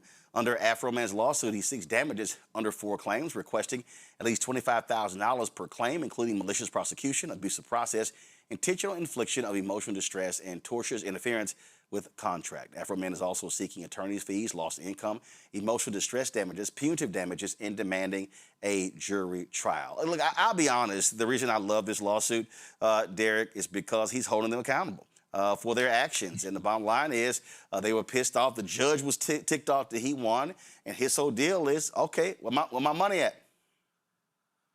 Yeah, listen, Roland, I love this story too. You can't kick down a man's door, find 0 drugs, you find absolutely nothing, misplace his money, and expect no accountability because he put you on Front Street. I love this story. More importantly, this demonstrates to the people that you have rights in this country still, and we can hold folks accountable. Just because they're law enforcement doesn't mean that they're right. You have some bad apples, as Jasmine Crockett mentioned earlier. You got some bad apples. And so we got to deal with them bad apples. Those who doing police intimidation, those who misabuse that shield that they continue to hide behind. And so I love this story, and I appreciate the fact that the Afroman didn't back down, and he received justice. I still laugh, I still laugh with the whole lawsuit and how these deputies were just so angry with the lyrics, and he turned the tables on them and won. I hope he wins this too. His level of petty. His level of petty is everything. At the end of the day, you play with me, play silly game, win silly prizes, right? He did exactly what he needed to do. And the fact that he is smart enough to fight it to the absolute end They getting what they deserve. You think that you can keep treating Black people like they're not going to do nothing back? No, we know our rights, and we going to fight to the end. And we going to embarrass you, and we going to do it way funnier than y'all ever could, because we know how to roast with the best of them. And he's talented, so there's that. Yep, absolutely. All right, y'all, 40-year-old white Pennsylvania man is charged with leaving racist and threatening voicemails for Black Delaware County Sheriff Sadiq Kamara last week. Sean Keenan is facing several felony counts, including terroristic threats, ethnic intimidation, harassment, and disorderly conduct. On July 20th, the Delaware County Sheriff's Office released this voicemail from Sheriff Kamara's official telephone line from a couple of days before. Death to Islam. I'm going to find you. I'm going to hunt you. I will find you. I will break you. Investigators said in the criminal complaint that they cross-referenced the number that left the voicemails and traced them back to Keenan's work and professional phones. When questioned by police, Keenan admitted to making threats and using racist language. Despite admitting to the racist attack, Keenan maintains that the voicemails did not target Kamara and came in response to a possible scam call. He was arrested and charged on Tuesday. His bail is set at $100,000. See, it doesn't pay to be a racist. See, now you got to hire an attorney. Now you got to sit here and post bail. Now everybody know what's going on. Let's go to Wake County, North Carolina, where a jury handed a Black woman the largest medical malpractice verdict for a certain type of birth injury. Laurel Brown and her son were awarded $18.2 million for the injuries he sustained during delivery in 2019. The family's attorney says a doctor with Wake Med Hospital in Raleigh was negligent and permanently injured the now 70-year-old. During delivery, attorneys say Naquan Lake got stuck in the birth canal when the doctor used an improper maneuver, resulting in Lake's injury. 2 of the 5 nerves were ripped from his spinal cord, a third was partially ripped, and the remaining 2 were torn, leaving his left hand and arm completely shorter and smaller than his right. The jury agreed with the complaint that the doctor broke the standard of care and could have acted differently to avoid the permanent injury. All right, folks, an anti-affirmative action group, let's just say one of these white MAGA groups, they're suing the Congressional Black Caucus Foundation over one of its scholarships. The American Alliance for Equal Rights filed a federal lawsuit in April claiming that the requirement for the CBCF's 2026 Spouses Education Scholarship are discriminatory and violate a section of the Civil Rights Act of 1866. The Spouses Education Scholarship, which has awarded more than $11 million to Black students since its creation in 1988, is open only to Black students who reside in a district represented by a member of the Congressional Black Caucus. Attorney Alfonso David, president and CEO of the Global Black Economic Forum, is representing the CBCF. He joins us right now. Alfonso, glad to have you back on the show. Let's be real clear. This is what we keep laying out is the continuation of the GOP's war on Black America. This is Ed Blum and these other groups. What they're doing is they're constantly attacking African Americans. What they're doing is these are the people who are behind the affirmative action case. And they're using civil rights laws that were passed to help Black folks. They're now using those against us. Roland, that's exactly right. This is a lawsuit that is looking for an injury that doesn't exist. So the plaintiffs have filed a lawsuit against the Congressional Black Caucus against the 2026 scholarship. Now, to be clear, the 2026 scholarship program is open to all qualified applicants, regardless of race. And also it's important to recognize that no one has been selected by the CBCF. So the lawsuit was filed for a program that has yet to select any awardees. This is simply a lawsuit searching for an injury. The CBCF, the Congressional Black Caucus Foundation, as many people may know, has been around for more than 50 years. And they have been awarding scholarships for more than 40 of those years. And they have been awarding scholarships for quite successfully to students in need, and they plan on continuing to do so. Ed Blum and others are seeking to essentially attack them for doing something that is entirely lawful, which is why we are defending them in court along with our co-counsel. So what's interesting here is they make these claims that it's for Blacks only. So when you say it's open to anyone, What does that mean? So any resident of the district can apply for that scholarship? Yes. The application itself does not restrict someone who wants to apply for the scholarship who lives in that district. And the application is quite clear, and you can sort of go through the application online and see it. Yet, I think the applicants or the plaintiffs in our case are suggesting that they would be restricted from getting the scholarship. But once again, keep in mind, they have not been rejected. No one has been rejected. This lawsuit, as you mentioned, Roland, is part of a larger pattern. Scholarships and opportunity programs can disappear, not because some court rules them unlawful, but because there's litigation. And litigation is costly. And litigation is meant to deter you from doing work that may be entirely lawful. So that is the policy that they're using to pressure these organizations, including the CBCF. They're not using necessarily anything that's changed in the law. There is no law that prohibits the CBCF from conducting this program. This case is also testing, I think, whether Black institutions may speak honestly about their missions without having their speech treated as some evidence of discrimination.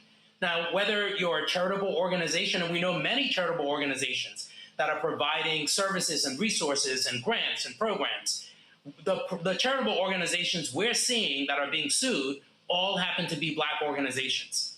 We're not seeing other organizations be sued for conducting charitable grant-making programs or internship programs or scholarship programs. The organizations we're seeing that are being sued are Black organizations, and that's an important feature here, where this is an ongoing pattern, and this is something that we have to address, which is why we're defending them. Questions from my panel. Derek, you first. Alfonso, thank you for your work on this effort. And it's just so incredulous that they're trying to weaponize the 14th Amendment against us. But I digress. But this lawsuit, Alfonso, correct me if I'm wrong, it has if we expand the aperture, this lawsuit is aiming to intimidate corporations and nonprofit organizations, anybody that's dealing with or want to contribute to diversity and equity as it relates to our future, our Black youth. Heck, a member of Congress is trying to even do away. She says the Congressional Black Caucus shouldn't even exist, right? And so this is a larger play for them. My question is, how do we combat this, though? Right? I mean, they're coming after us in every aspect, and as a legislator, we're the largest Black caucus in the United States. There's 72 of us in Georgia, right? We're 6 more than the Congressional Black Caucus. So we're the largest Black. So if they do this after the Congressional Black Caucus, again, Georgia is ground zero, Alfonso. They're going to come after us next. How do we deal with this? Yeah, there are a few things that I think we have to do. One, we cannot normalize this. We cannot allow them to completely subvert the law. And then what the case here reverts around a law that was passed in 1866. It's called Section 1981 of the Civil Rights Act. And that law was passed in 1866 after Reconstruction, when Black people were free. And we all know that during slavery, we were not allowed to enter into contracts.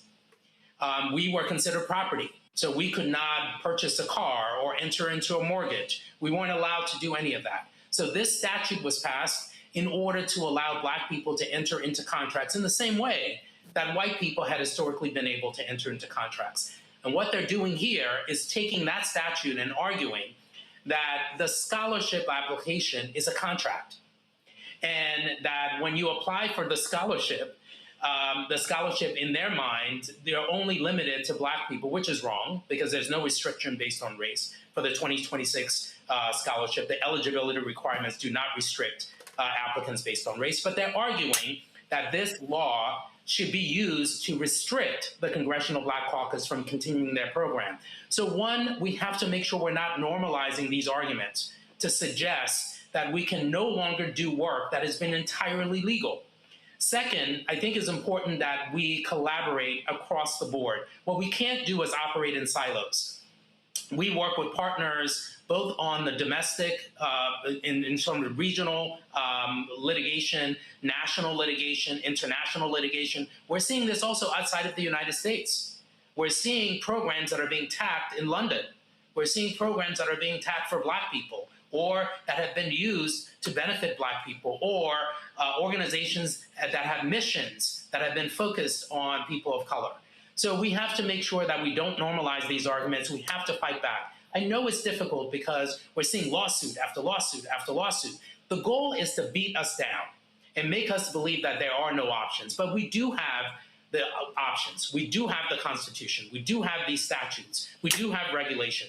And we have to hold them accountable. Otherwise, we're going to lose our democracy. And I know some of us argue sometimes that we're pretty close if we haven't already lost it. But we still have the Constitution. We still have these statutes on the books. And if we're going to treat Black organizations differently than every other organization in this country, then we have a much larger problem. So this, again, is a charitable organization. Think about every other charitable organization out there that's providing services and resources. They're not being sued. The Black organizations are being sued, and so we have to fight back. Zamora?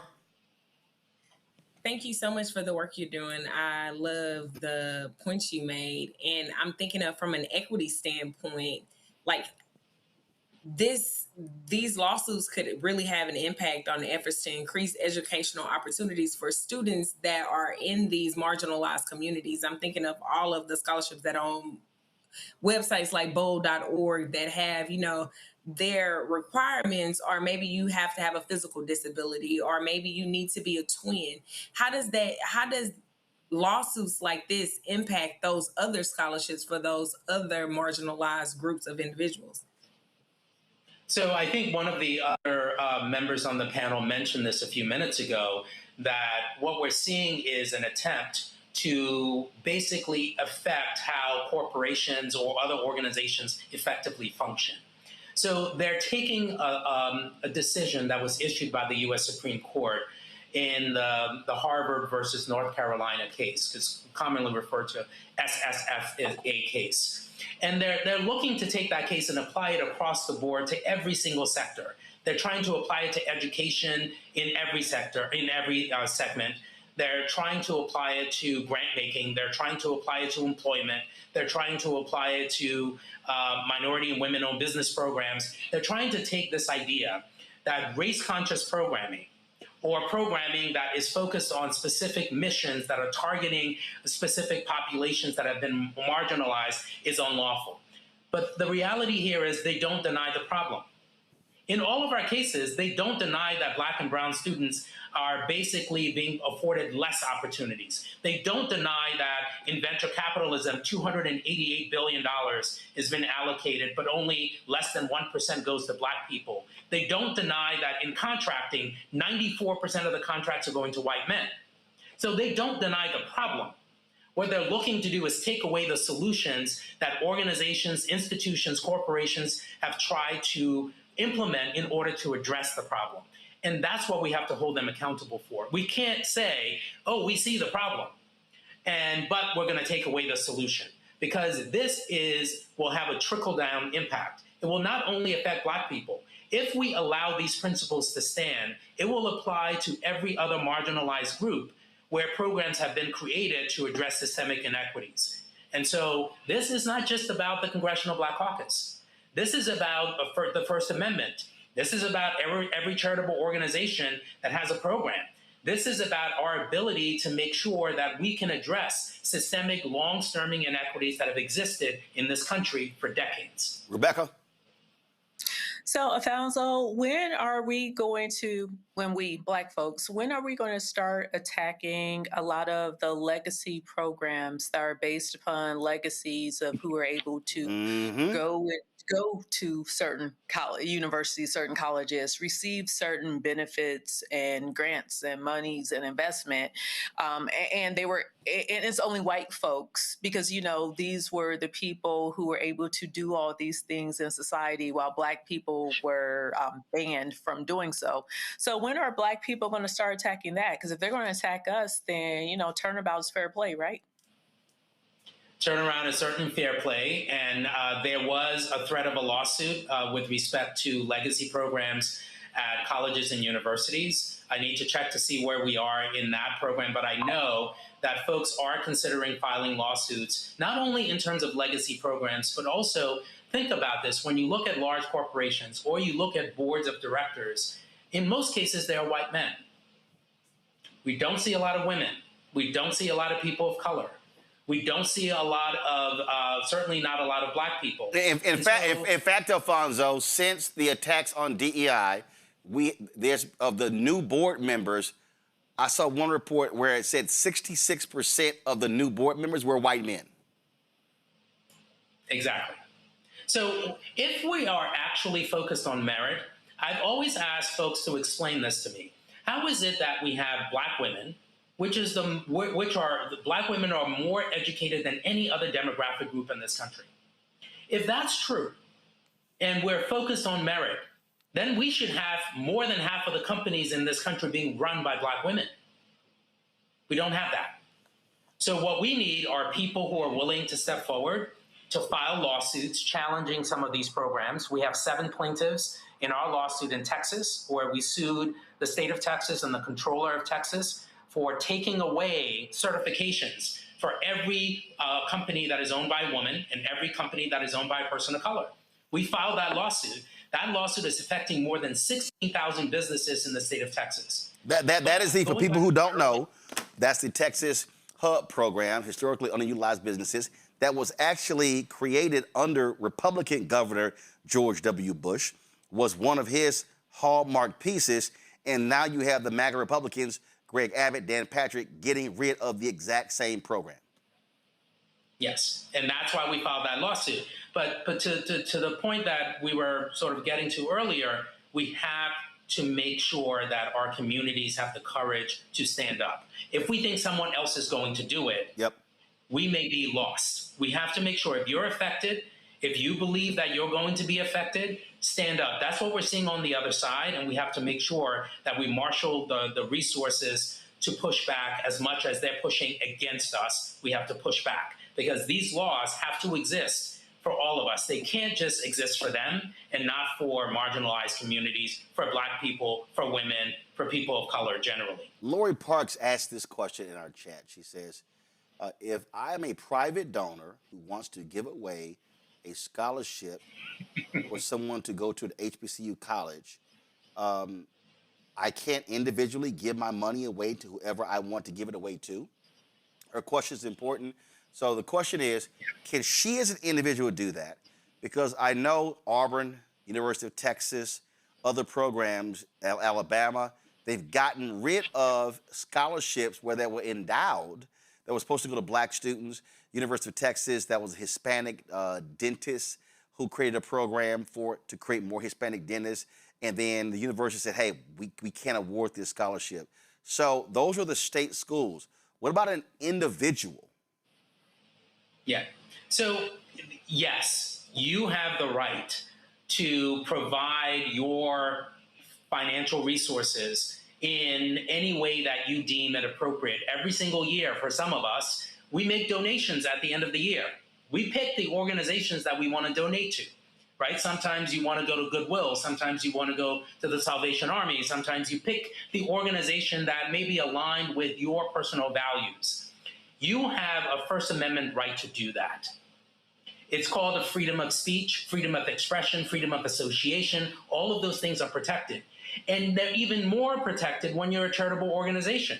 So if you decide to create a charitable organization with an express mission, and your mission is to address poverty, or your mission is to address systemic inequities in your community, you have a First Amendment right to try to address those problems. And when we are being attacked, like the Congressional Black Caucus, for Essential, which is a not-for-profit charitable organization, when they try to address problems that have systemically affected the Black people, and they're being restricted from doing so, then think about how that's going to affect every single person who wants to actually use their money and express their First Amendment rights by giving it away to people that they deem appropriate. That's one of the key issues that we're fighting back against in this case, because there is a constitutional protection that all charitable organizations have and that we as individuals have when we try to give our money away to third parties. I have been yelling, hollering, and screaming since he got inaugurated, Alfonso, that they want to defund Black America, that they are, excuse me, Al has been kicking my butt, they are going after every facet of Black people. And I've been saying, y'all, they're going after education, they're going after health, they're going after civil rights, they're going after economics, they're going after social justice, all of it. Last year, Biden-Harris, Black-owned businesses got $10 billion in federal contracts. Only 2%, but it was the highest ever. Already under Trump, that's now fallen to 1.2%. So we are moving towards losing close to $5 billion. They are targeting health grants, which then means that's NGOs, the nonprofit community. There's not been a single nonprofit that I know of, Alfonso, that has not been impacted by the anti-DEI. The reality is, Richelieu Dennis founded the entity that you work for, Essence Festival, Black Women's Expo. I can go down the line of how many events where companies said, we would love to do something. I mean, the International African American Museum, we had the CEO on. Companies have said, if y'all could just hold on for 2 years. They got a $6.5 million shortfall. They're furloughing workers. And the companies are like, hopefully he's gone in 2 years. So people need to understand that this is real. We are not, this ain't no game. This ain't no exercise. This is real. And what they're trying to do is they're trying to lock in these laws and rulings that makes it even harder. If a Democrat wins in 2028, it's so much work that's gonna have to be done to roll back to 2024 because of the attacks that they have instigated. And people need to really realize this is hitting every facet of Black America, whether you can see it or not. Roland, I could not have said it more eloquently than you have. And I think we all have to collectively wake up when we hear about these cases, when we hear about these lawsuits. Sometimes we think, well, that's not about me. That's about them. That's about this organization. That's about that organization. That's about that contractor. It is about you. They're going after all of the services, the resources, the programs that have either benefited people of color or looking to address systemic inequities. And if we don't push back, we will lose so much more than you think we will, which is why this lawsuit, this defense of the Congressional Black Caucus is so important, and all of the other cases that we work on. Because if we live in a democracy and we think that this Constitution should apply equally to all of us, then we have to fight for it. Because if we don't, to Roland's point, we may find ourselves, maybe the election will change the landscape, but we will have court decisions that we have to live with, even with a new administration. So that's why we have to fight back for the rule of law and to make sure that there's equal application of the law to all of us. Indeed, indeed. And we do have to fight back, and we can't be scared. And Alfonso, last point, there's some civil rights leaders who are upset with me because I've said that too many of our groups have been quiet. There's a book that I'm working on that challenges Black organizations. And what I've been saying, too many of our groups were silent in 2025. Folks were in shock by what was happening. They were still upset. People were saying, oh my God, I'm tired. I'm burnt out because Kamala lost. And I said, man, y'all better see what the hell they're doing. And we've been signaling the call in terms of what's going on. And I just need people to really wake up. This thing is real. It is happening, and the next generation is going to ask a question, Alfonso. When the shit was hitting the fan, where were you?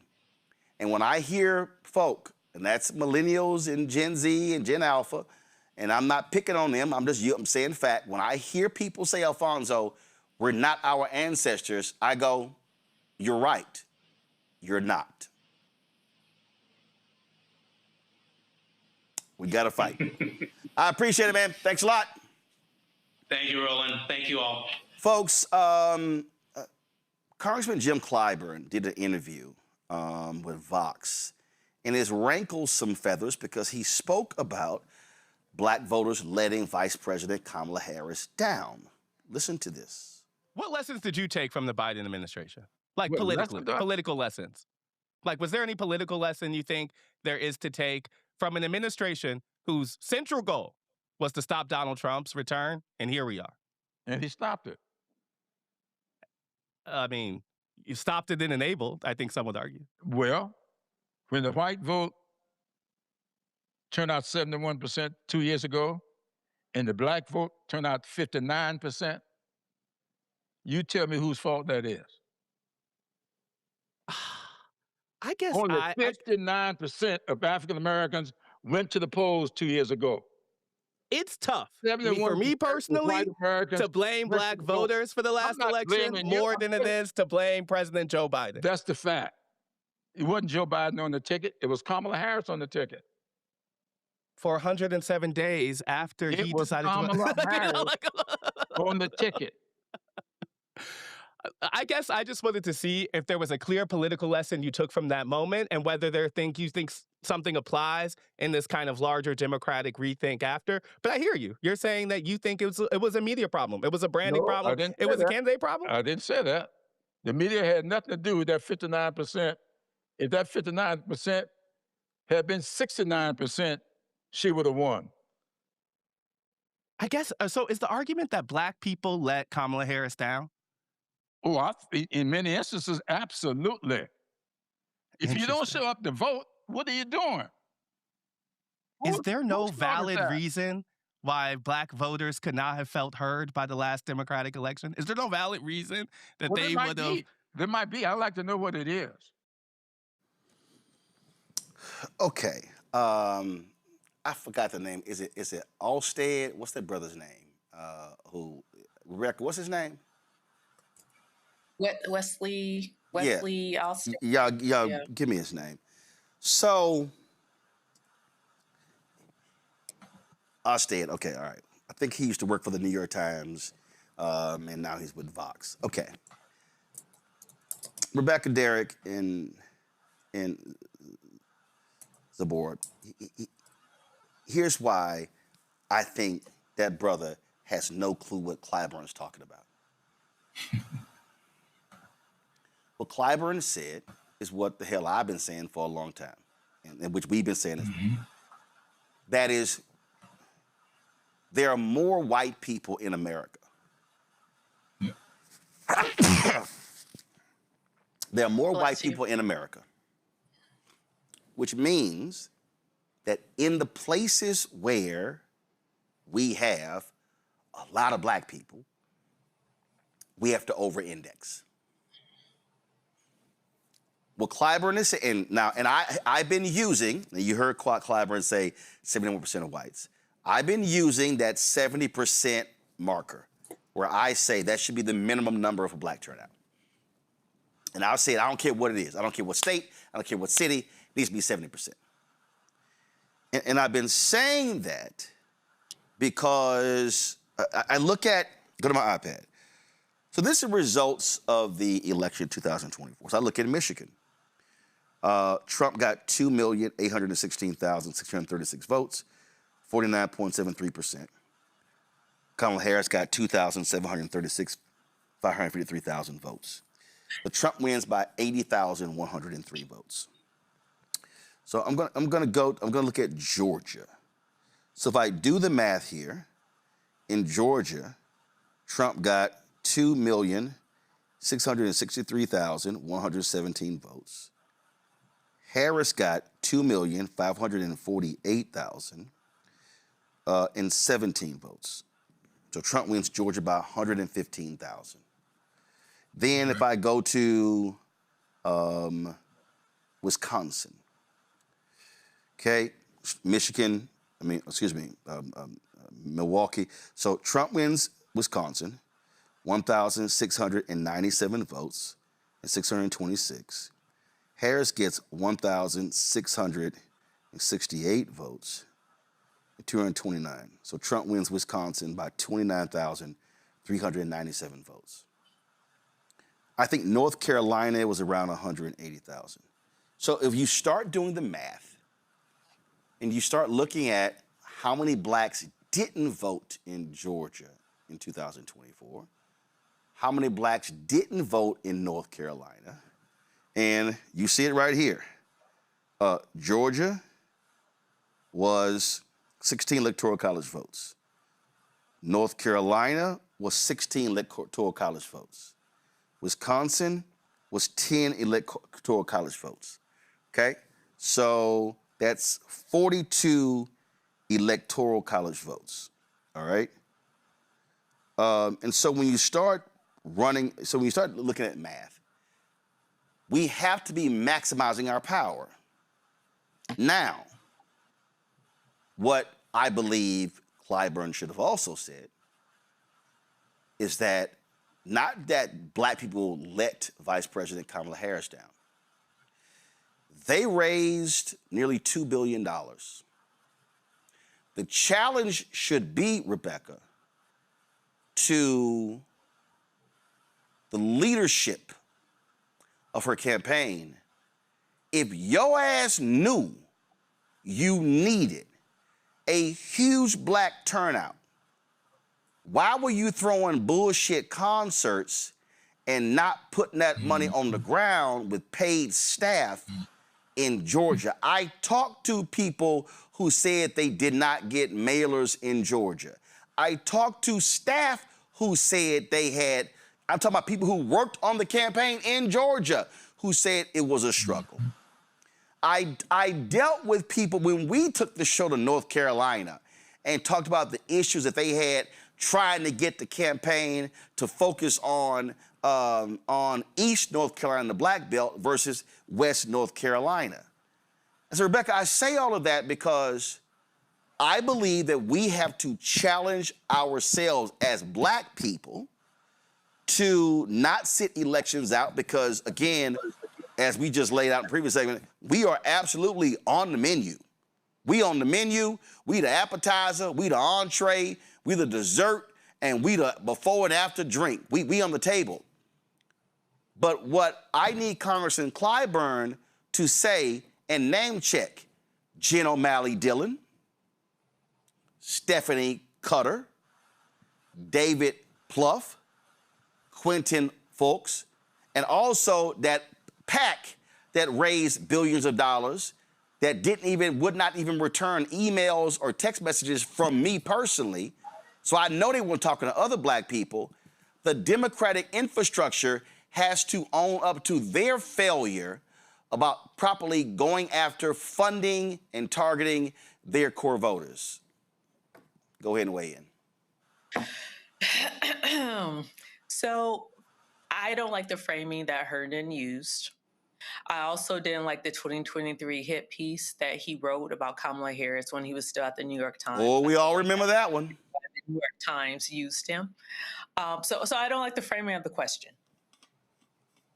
Also, respectfully to Mr. Clyburn, I remember what he said election night. I remember it clearly what he said election night. For folks who don't remember, what was it? I remember what he said on camera and off camera. I remember the names that he was checking of those who did things that sabotaged the vice president's campaign. There was definitely political malfeasance that was practiced by different consultants and folks who were in senior positions on that campaign. It wasn't just all white senior people on that campaign. There were also people in blackface who did things that undermined the efficacy of that campaign.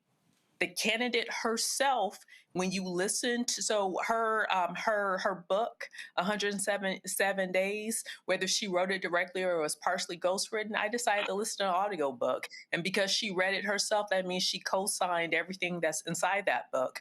I would say after listening to that book through audio book, I also walked away and it confirmed different things that I observed about the campaign, but I also questioned some of her decision making in the campaign, including people that she fired or kept on, didn't keep on, people she listened to. So there's some things there. That said, also, I'm an attorney. Also, I lead a national voting rights organization. I understand the patchwork of bad bills, policies, executive orders,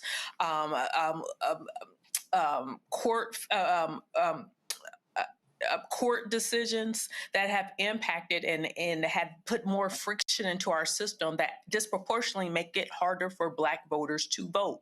If those voter restrictions weren't on the books in 2024, do I think Black voter participation would have been a lot higher? Absolutely. So I'm not going to just turn to Black voters and say, hey, Black people, you didn't do enough here, when I understand the other issues that has contributed to stagnant turnout for Black folks.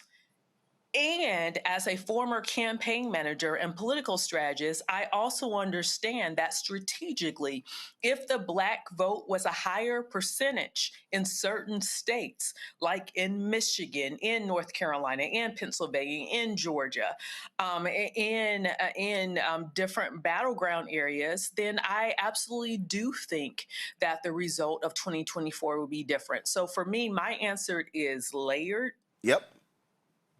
Because there's no silver bullet, no one thing that caused the problem. And see,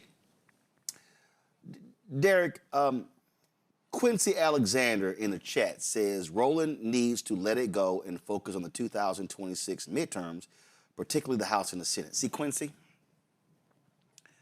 what you're telling me is you don't watch this show. What you're actually telling on yourself. Because see, Quincy, I have said on this show that if you repeat the strategy in 2026 that you did in 2024, that you did in 2022, their ass is toast. I'm sorry, Quincy. Please, who else has consistently yelled and screamed that Democrats are going to have to spend 4 times as much time, 4 times as much money targeting Black people? I'm sorry, Quincy, you weren't at the table when I said that directly to Vice President Kamala Harris at the Vice President's mansion when she met with Black men. I was there, you weren't.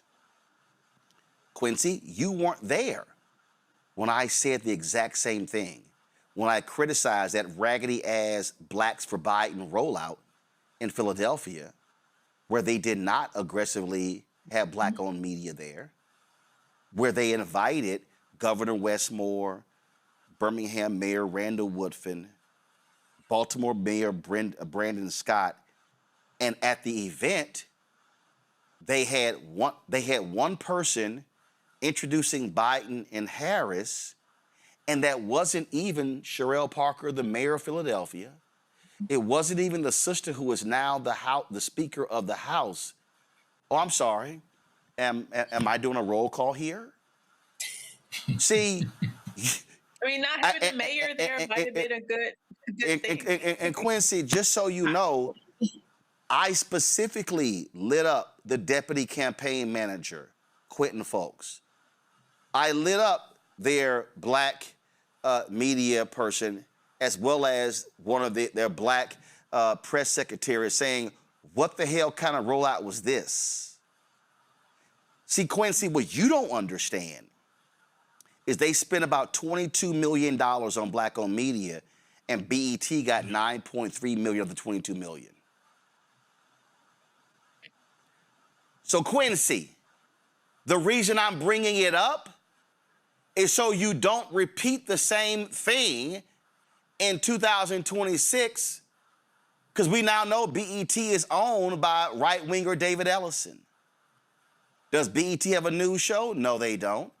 So why would you spend millions of dollars with them more than any other black-owned media entity when you're trying to turn out black people?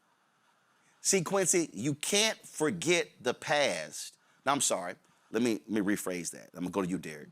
Quincy, and others who think like you cannot lay out a future path unless you examine the past and the present to then say, we need a new template for the future. Mm-hmm. So you have to look back, Quincy, not just at 24, 22, you actually have to go back to 08 when the Obama campaign team completely obliterated the black infrastructure that was within the Democratic National Committee, the black infrastructure that had been put in place after Reverend Jackson's runs in 84 and 88, that was put in place, that was a negotiation with the Dukakis campaign, that was put in place by Ron Brown, the first black chair of a major political party, that was also put in place by Dr. Ron Walters as well. Howard University, University of Maryland. So Quentin, you don't understand.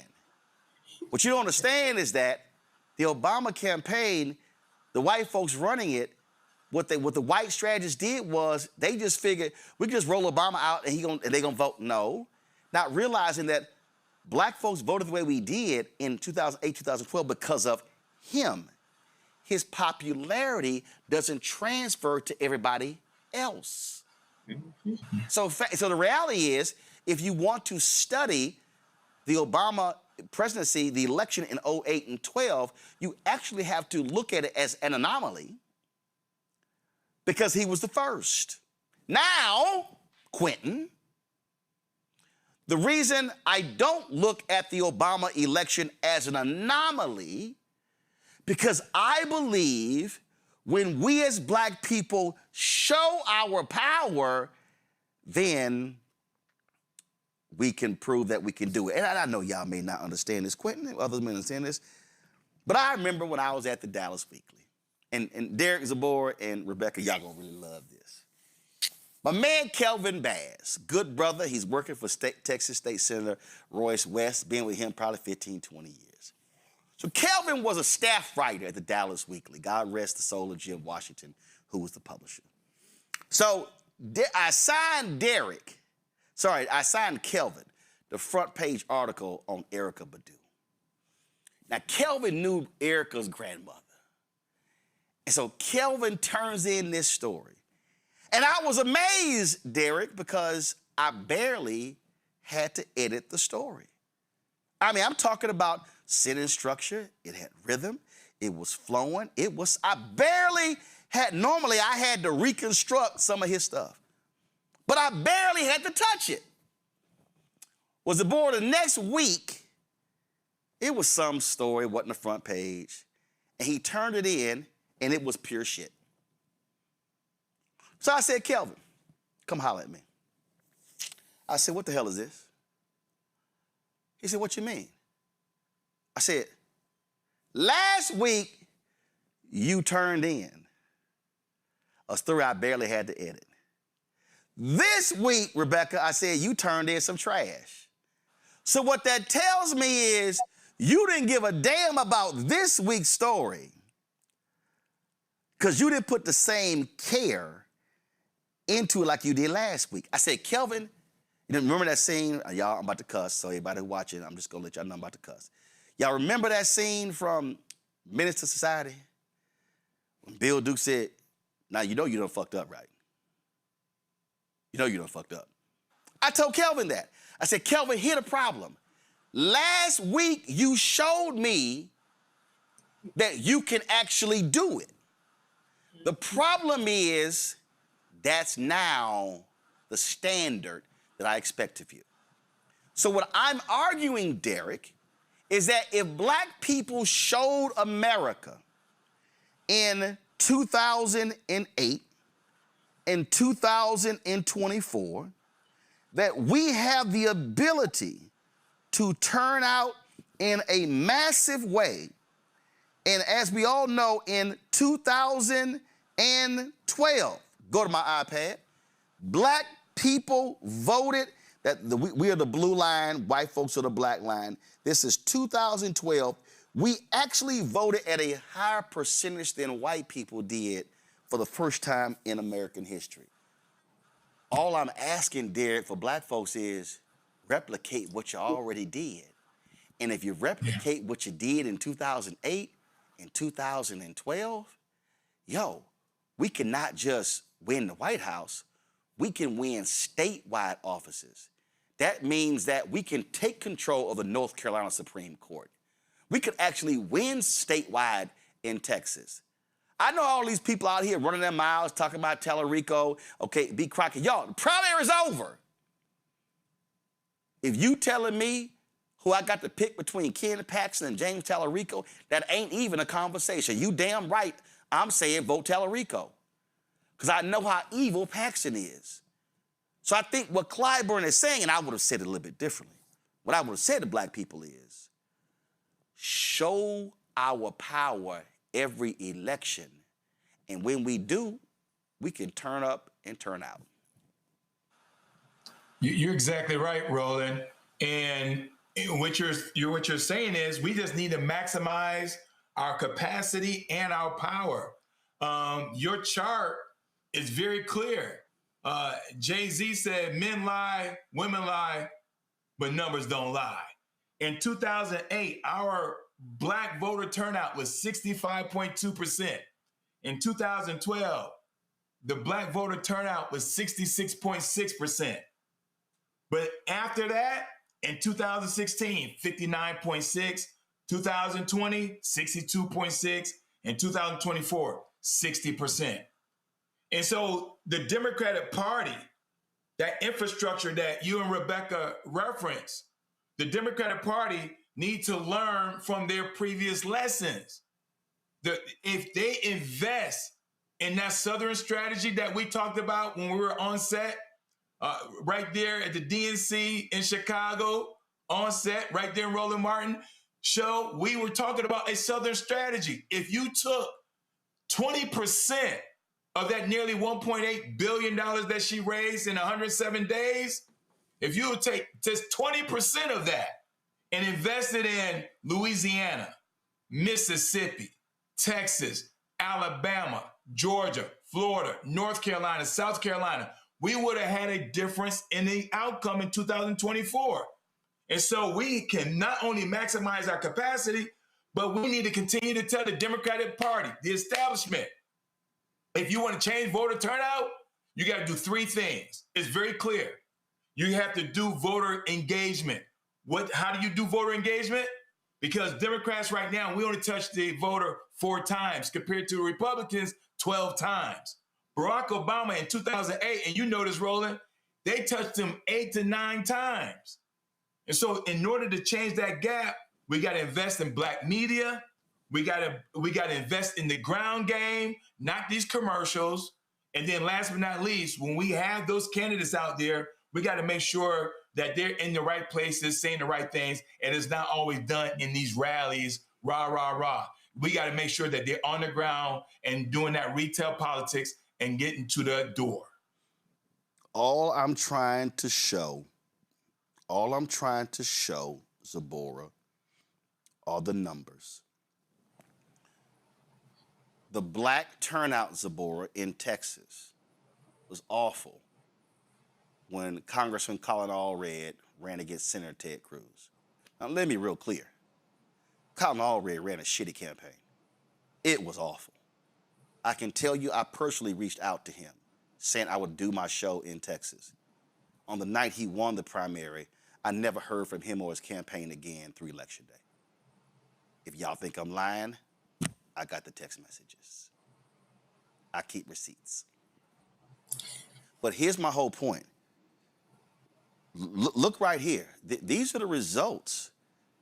Ted Cruz won by 971,000 votes in Texas. Now, I know somebody is sitting here, Rebecca, going, Roland, what?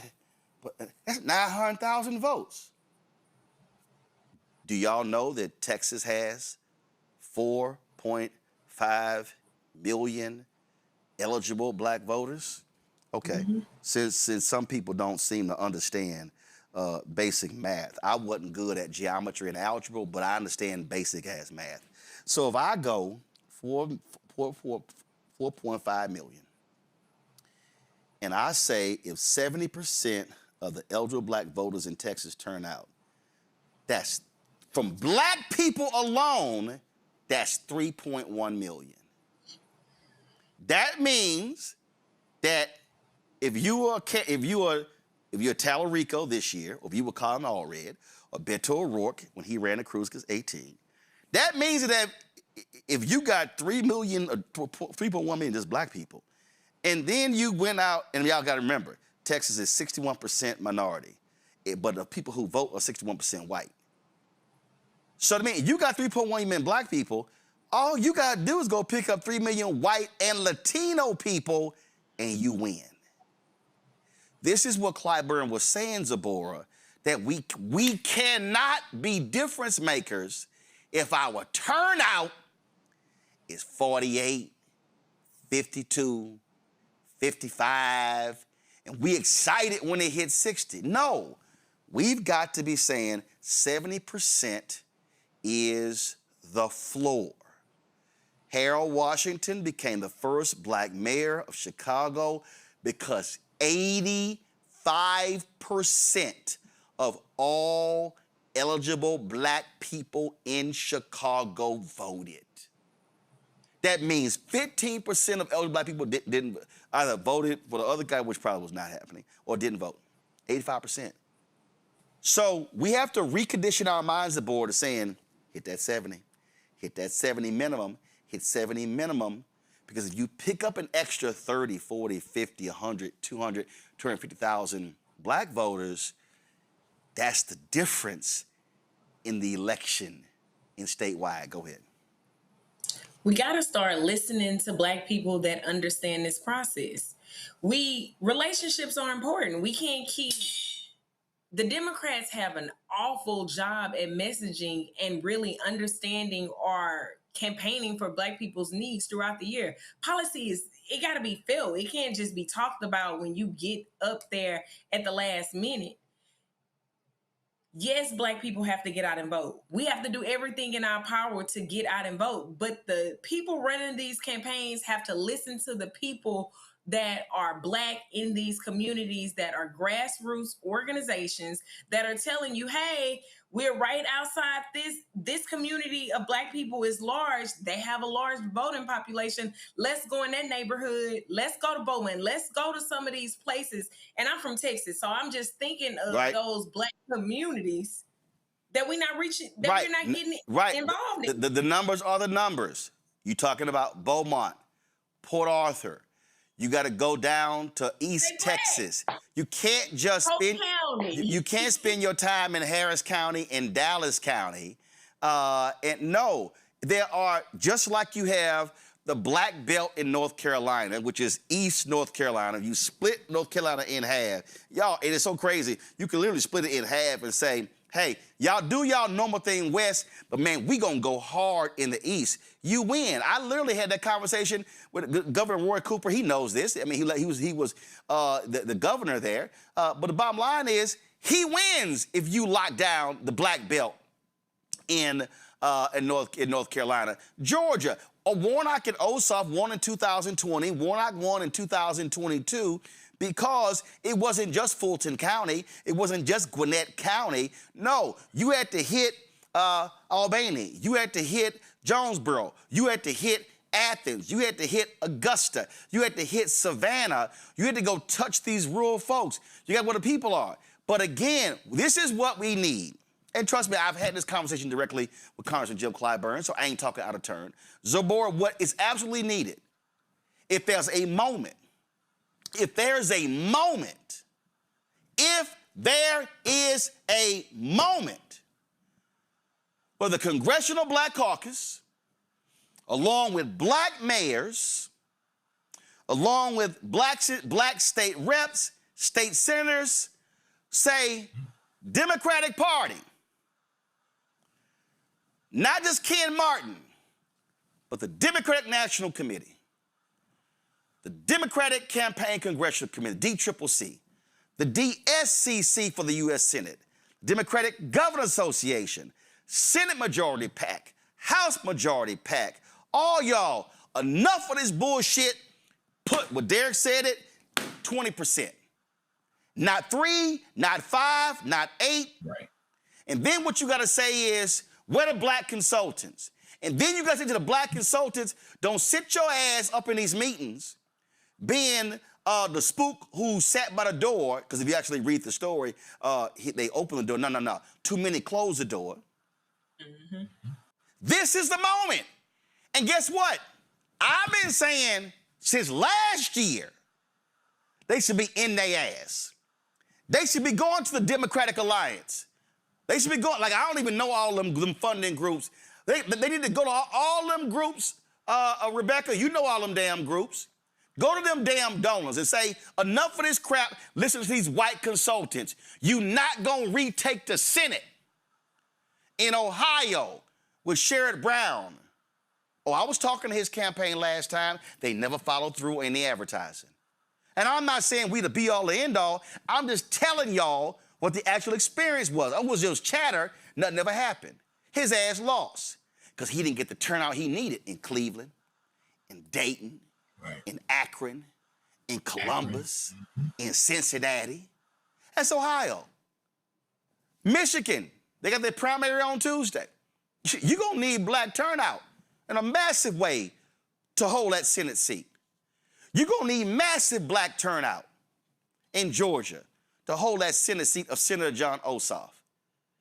If you beat the ground and do massive black turnout in Kentucky, and you really go after those white voters, and you tell Bernie Sanders, Elizabeth Warren, take your ass down there and go talk to them white folks about poverty, about health care, Booker might be a U.S. Senator.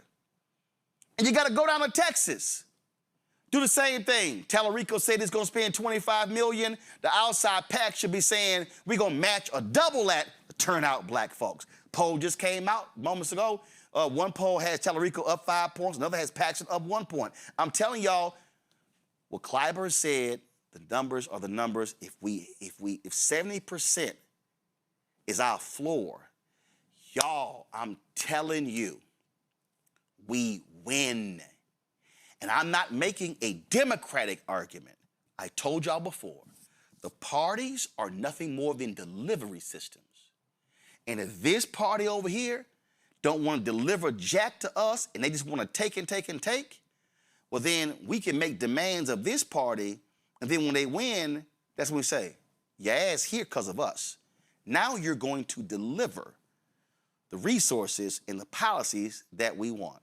And then if you don't, we're going to run somebody against you in the primaries and take you out and then help them in the primary. Y'all, elections are about math.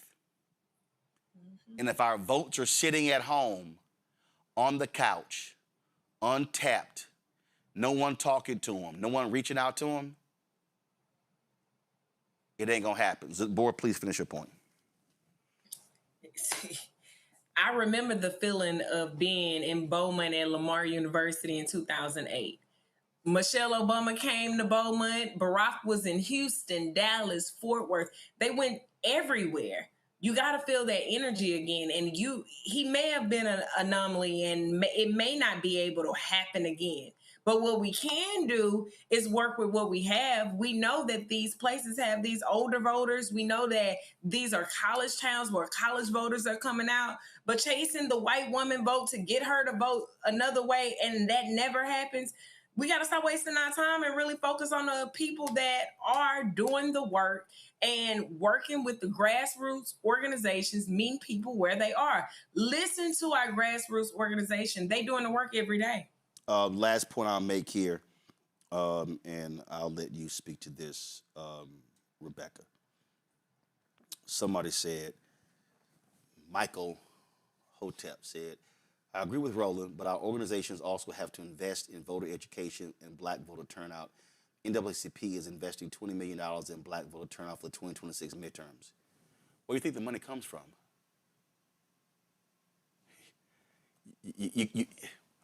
Michael, you can't say that we need our groups to invest when last year Black Voters Matter had a 40% reduction in funding.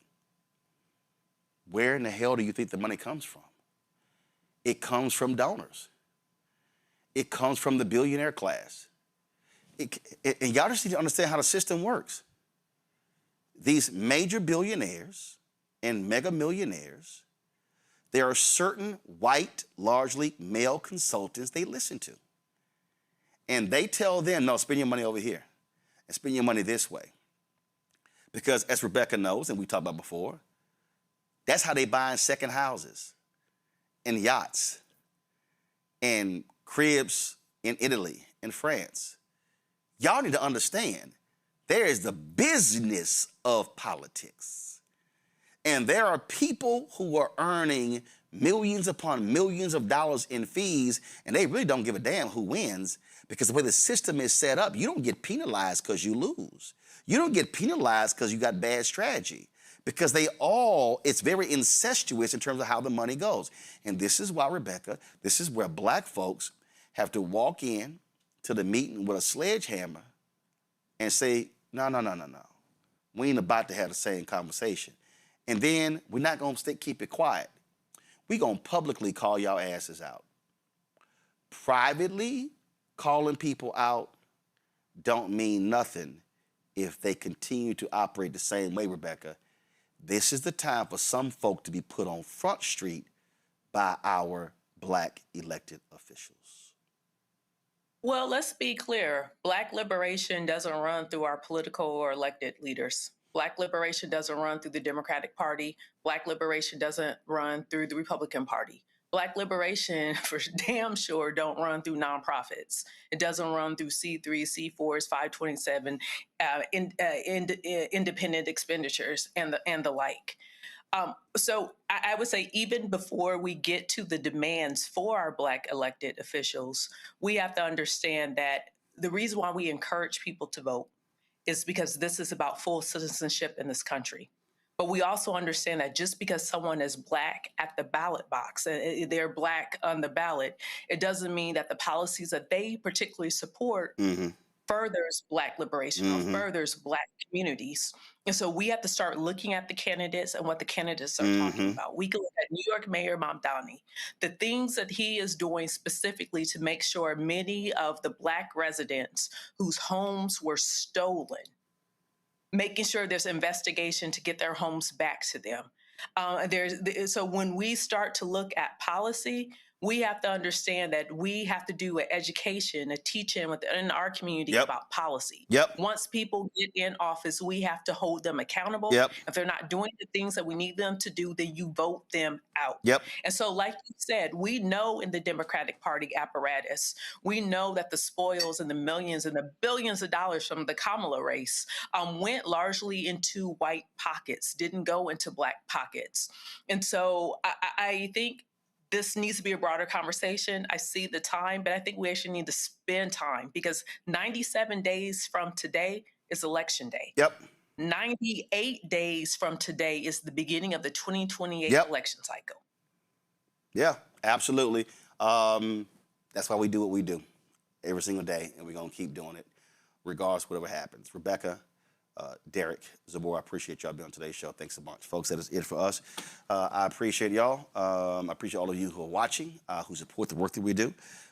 We've had nearly 50,000 donors contribute to our show since we launched September 4th, 2018. And I appreciate every single one of you. We do the work here without fail. So if you want to join our Bring the Funk fan club, Your contributions really do make a difference in terms of the work that we do. So please, if you want to use the QR code for Stripe, it's right here. That's for credit cards as well. That's for Cash App. If you're listening, go to blackstarnetwork.com for ways to donate. Check some money order, make it payable to Roland Martin Unfiltered. P.O. Box 57196, Washington, D.C. 20037-0196. YouTube people, why are we at 801 likes? Y'all, we should easily be at 1,000. Man, this has been a powerful show. Come on, man. Y'all have been commenting. We should easily be hitting 1,000. Let's hit 1,000 before we get out of here. It's 801. We need 199 more likes. All right, check some money order, make it payable to Roland Martin Unfiltered, P.O. Box 57196, Washington, D.C. 20037-0196. PayPal's R Martin Unfiltered, Venmo RM Unfiltered, Zelle, Roland at RolandSMartin.com, Roland at RolandMartinUnfiltered.com. Download the Black Star Network app, Apple phone, Android phone, Apple TV, Android TV, Amazon Fire TV, Roku, Samsung Smart TV. Get our Roland Martin Unfiltered swag, as well as our 250 America 250 shirts, by going to shopblackstarnetwork.com. All of our great merchandise go there. Also, all the products that you see in our studio right here, these are all Black-owned companies. More than 50 companies. They are available at our marketplace at shopblackstarnetwork.com. When you buy goods and services from there, you are supporting this show as well. And so you name it, we got it. We're adding new products every single day. And so we appreciate it. Folks, download the app Fan Base. Follow me at Roland S. Martin. I certainly appreciate it. And beginning next month, we've got a new show we're launching with Jeff Johnson. Here is the promo. Let me ask you a question. Why do so many people seem to think they know black men so well? What they think we want, what they think we need. Hell, they even tried to tell us why and how we voted, but never had a conversation with us. Never asked us how we felt, what brings us joy, what makes us angry, what makes us scared. How do we live? That's what this show is about. No translation, because we don't need anybody speaking for us. We can speak for ourselves. This will be a show where we bring brothers on that you don't see on every other talk show. Nope. Brothers that are doing work in local communities with black men for black communities. We're going to hear each other and try to understand so perhaps we can move forward together. No translation, because we don't need anybody speaking for us. Nope. What we need is each other. No translation, right here on the Black Star Network. Check it out.